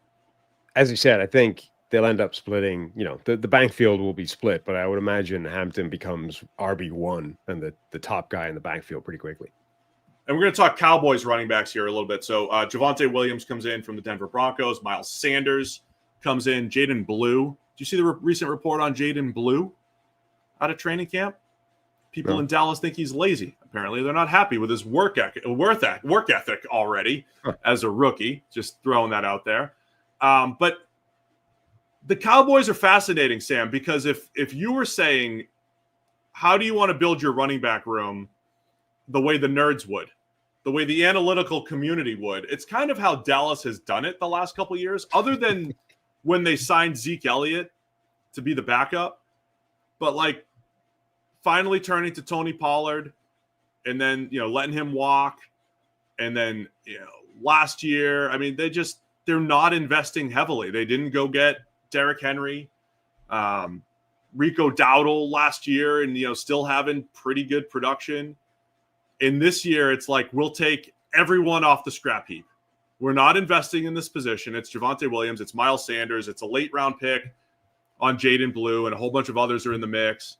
They're kind of doing it the way, the very black and white way maybe the nerds would suggest doing it. And I'm not saying it's right or wrong. I'm just saying it does actually fit the template of as little investment as possible. At the same time, I don't think the Cowboys have had a very good running game that they can depend upon in certain games. So I don't know that it's necessarily working. So how do you think this ends up playing out for Dallas? Yeah, I mean, the other problem is that it coincides with a pattern of as little investment as possible across the board, right? Like it's not that they're just approaching the running back position this way. It's that they're approaching veteran free agency this way. Like they're not investing anywhere except their own players. And even their own players, they're dragging those contracts out so long that they're playing not just top of the market money, but over top of the market money once they finally get a Dak Prescott signed, a CeeDee Lamb signed, a Micah Parsons signed, whenever that comes along.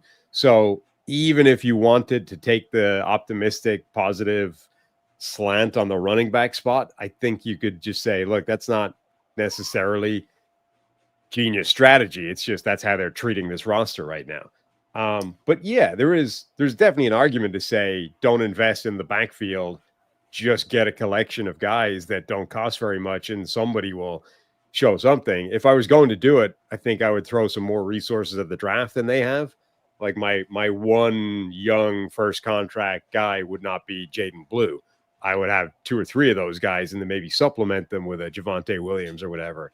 But yeah, I mean, it's a reasonable point that having not a lot of money invested in the backfield is not inherently a vice. Javonte Williams started his career off to a good start in 2021 with Denver, got injured in 2022. You can kind of see, like, when he came out of college, big time tackle breaker, incredible missed tackles forced per attempt, yards after contact. That kind of showed up his first 2 years. He was at like 0.33 missed tackles for attempt, or 0.3. That's a really high number. That number's essentially been cut in half over the last 2 years. So since getting hurt in 22, just inconsistent, just not the same. Not that he was ever dynamic, but he was tough to tackle. And that hasn't showed up the last couple of years. Denver had a very inconsistent running game last year. So I don't think he's the savior. And then Miles Sanders. Does Miles Sanders get the Thomas Jones Award for straight up mediocrity and average running back play? Like, that's how he comes across to me. So this is the classic. If the run blocking up front for Dallas, if the Tylers block well, Booker and Smith and Guyton and the other two that are there, Cooper Beebe at center, if the run blocking is outstanding, maybe there's some success here for the Cowboys running backs, but I don't think they have any kind of difference makers here. And I think we end up with maybe no clear defined winner in this battle. And it's Javonte Williams and Miles Sanders splitting time and hoping that they both had like a little spurts of really good play at points in their career. And you're just kind of hoping that they get back to that. Yeah, I mean, Miles Sanders is the guy, like, he's just unexciting across the board.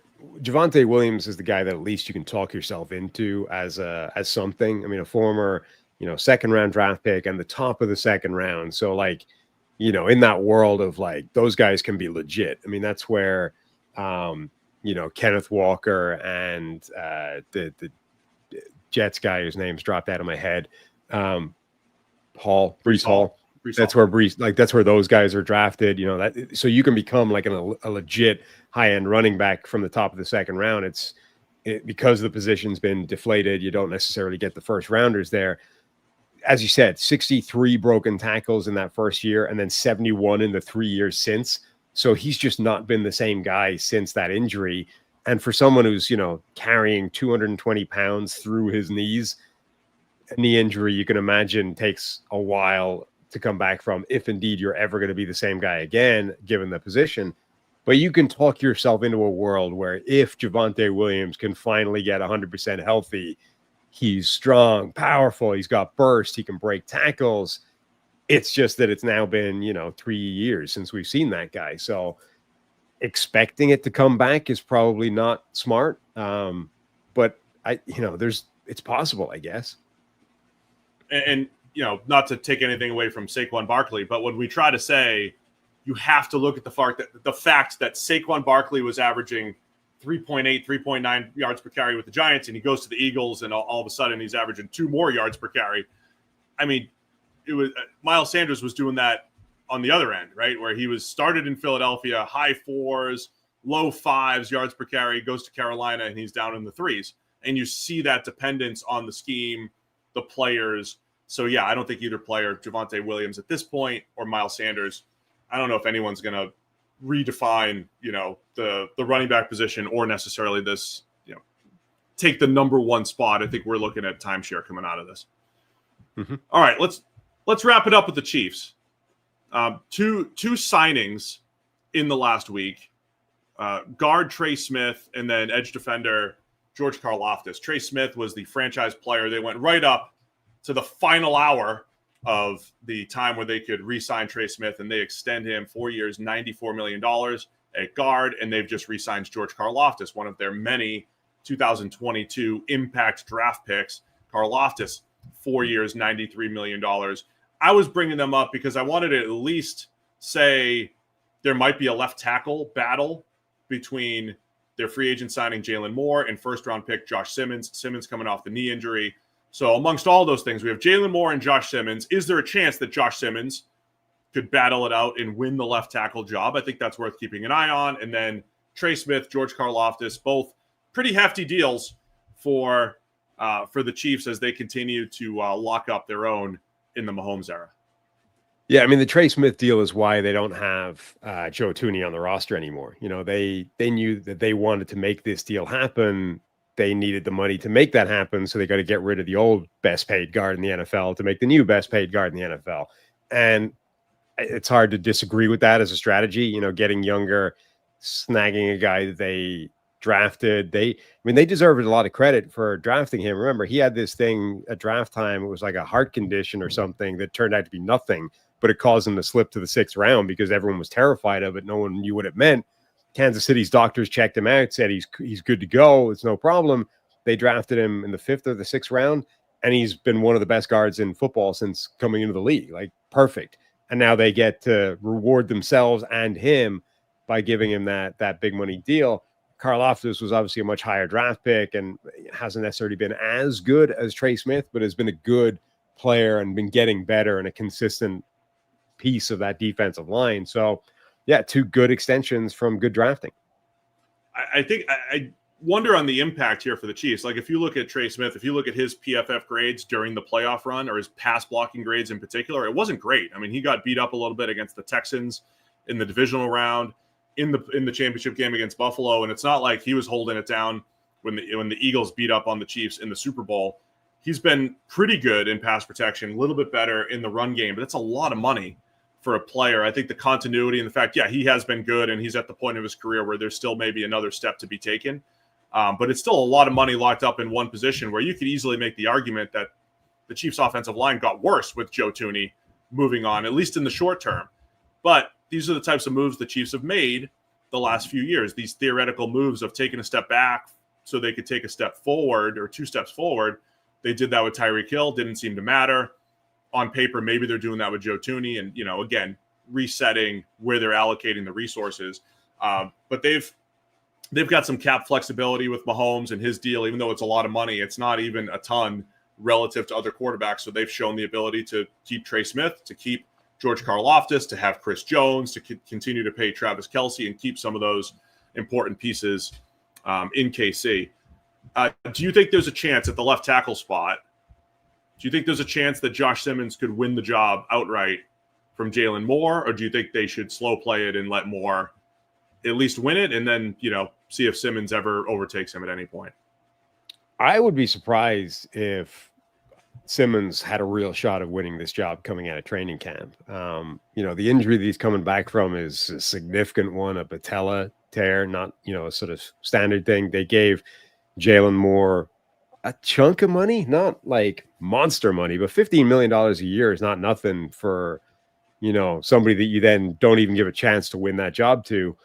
I would be surprised if this was anything other than Jalen Moore was the starter coming out. Maybe if Moore plays his way to the bench, or like I would be more inclined to give Simmons, if Simmons is like ready to rock right now and looks like he's a capable starter, I mean, I would be giving him a shot to win the right tackle job as much as I'd be giving him a chance to win the left tackle job. That's an interesting angle there. So I'm only bringing this up because Andy Reid has said, look, the guy's, he's ready to go physically. He's been getting after it. They've been impressed. Let's see how he handles training camp. It's tough on rookies. And the Kelce's, good point. The Kelce's are bigging him up on new heights. They were like, this guy's, he looks like Trent Williams out there, like freak strong. There we go. I mean, how do you argue with that? I'd be interested in the right tackle thing. Jawan Taylor. Yeah. Because look, they have Moore for 2 years. Not a ton of money, but enough investment. They like, hey, you want to bring him in. And look, Moore only has about a half season of good play under his belt as well, right. Jalen Moore. And I still don't completely trust him in pass protection, but it certainly looks like an upgrade over what they had at left tackle last year. And Simmons, if he is that good, even as a rookie, is he an upgrade over Jawan Taylor? I would. It's the balance of Simmons looks like your future at left tackle. How much do you want to move him around or just keep him in one spot? But an intriguing thought by you to see if he can improve upon what they have at right tackle with Jawan Taylor, where I don't think he's been that great. No, he hasn't. I mean, he certainly hasn't justified $20 million a year, which when they signed him was a much bigger number than it is now. I mean, he's going into the second last year of that contract, but it's like, you know, if they were able to position themselves to move on from him next offseason, that would be a good thing from Kansas City's point of view, I think. So, like Jalen Moore is not entrenched as a long-term answer either way, but if Jalen Moore looked fine and Simmons looked good, you would be able next offseason to re-sign Jalen Moore to a long-term deal and move on from Juwan Taylor and put with Simmons installed as the right tackle. I would say that's the best thing that could happen to Kansas City. The next best thing that could happen is, Simmons is amazing and is what they're saying he is. And actually he's a better answer at left tackle than Jalen Moore is. And then maybe Jalen Moore gets a chance to unseat. But either way, like that would be my first thing is, we thought Jalen Moore is good enough to play left tackle. That's why we gave him $50 million a year. Let's continue with that strategy. If Simmons is ready to go right now, let's give him a shot to win right tackle. Yeah, man, that's why I don't know if the O-line's better this year than last year because of the Tooney move. And, maybe it's a wash with left tackle presumably changing. But they've put themselves in position to at least shore up the tackles. They've given themselves some options for the future between Moore and Simmons, between free agency and the draft. Anything else, Sam? Anything else to wrap things up? I just wanted to – so the Patrick Mahomes deal, like it was a $500 million deal, like the most expensive sports contract that had ever been signed at the time. He's now like – what is he, like 15th in terms of APY because of inflation and where those contracts have gone? Like that, people said it at the time, the way that contract was structured, the number may be like the largest number we've ever seen, but it is very quickly going to become a team-friendly deal, which makes it, a team-friendly deal right out of the gate. It is, the Chiefs effectively have one of the most, bargain quarterback contracts in the NFL, maybe the most bargain veteran deal out there. Yeah, and even when some of his cap hits, where is he right now? Like his cap numbers are reasonable this year. And now, so next year is when they get crazy, but they're freed up to move all that money around. Like next year on paper, his cap hits 78 and then 74 in 2027. Just push that money around. It's because the longer the contract is, the more you can maneuver the money without completely sacrificing the cap. So they'll just move that around. It might even be higher, that cap hit, than it's been, but not enough that it's, crippling your ability to build elsewhere. But it's set up to like every year convert money and, cheat it that way to effectively rolling on a 1-year basis, tweak the money every year to free them up a ton of cap space and go at it that way. Like it's such a smart deal from both sides. Like the Chiefs get arguably the most team-friendly deal of any high-end quarterback in the NFL. He's like 14th in APY right now. And what Mahomes gets is effectively like a guaranteed $500 million. Like it's not guaranteed, but it was always set up that he will almost certainly earn all of that because it's such a team-friendly deal. It doesn't make any sense not to. And the flexibility to build the team, right? When you're we talk about some of the Dak contracts where it's like, it feels like Dak wants to get paid every 4 years and maximize that number. It feels like Kirk Cousins wants to maximize every last dollar he can squeeze out of the National Football League. And then, but I don't know. Mahomes is like, my legacy matters as much as anything else. So give me the guaranteed money. I know I'm going to get all this money.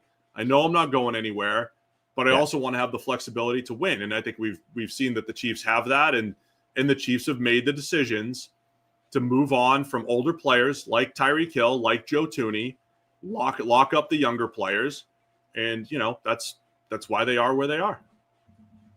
The only way this deal wouldn't have worked out well for Mahomes is if he had a career-ending injury, essentially. And even then, he had like 140 or something of it was like guaranteed. So it's not like he was he was never hitting the poorhouse off the back of this contract. But like, I think this is I don't know if fair compromise is, because it is a team-friendly deal. But, it shows that it's not like Mahomes is making out badly from this. He's going to end up taking home $400+ million for his career just from this contract. And for an entire decade, essentially, his team gets breathing room and flexibility that no other team in the NFL is working with. It's a pretty fair deal from both sides. So Trey Smith, George Karlaftis back in Kansas City. Mahomes deal gives them that flexibility. All right, man.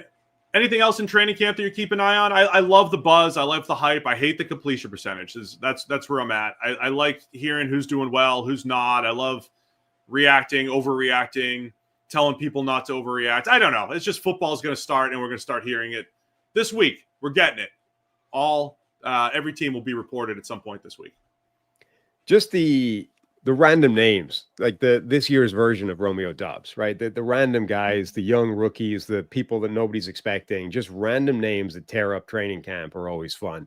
And most of them don't, it doesn't really matter. They don't become anything going forward. But every now and again, you see the next Victor Cruz or the next, one of those guys that just comes out of nowhere, crushes training camp, crushes preseason, and is actually a force at the NFL level that nobody saw coming. The question is if we're going to go to any training camps. The closest camps to us do not have joint practices. So we always try to go to see two teams instead of one as much as we can. The Bengals usually host one. They're not this year. The Colts, I don't believe, are hosting one. They're close. There's a couple within 4 hours. I don't know if we could try to get up to Detroit for one of theirs. I'm trying to get Nashville. The Titans are also not hosting a joint practice. All those have been like my go-tos as far as getting to a joint practice over the last few years. I saw Seattle and Tennessee. We've seen a bunch, but we're going to try. I think maybe to get to a couple if we can. We'll get to at least Cincinnati for one, hopefully. So we'll see what we can do. Chicago, we might get to Chicago for a joint practice. We should get out there. Remember, somebody invited us to the brewery out there anyway, so we should. It's true. Somebody offered us food or something, right? If you offer us food, we'll come to your city. Where's Jimmy's? We'll go to Baltimore or go to Jimmy's. I might go to Patriots camp if I could break away here in a couple days before I leave Massachusetts. So we'll see what happens. All right, guys. That's it. Appreciate everybody for tuning in. Now, next week, we'll be back on 3 shows a week. I think it might be 4. Special bonus show next week if the studio works because we're previewing the season. So studio next week. Be ready. But for now, hit the subscribe button. Get us to 50,000 before we get into the studio. We'll see you again Thursday morning, 9 a.m. More. Check the mic.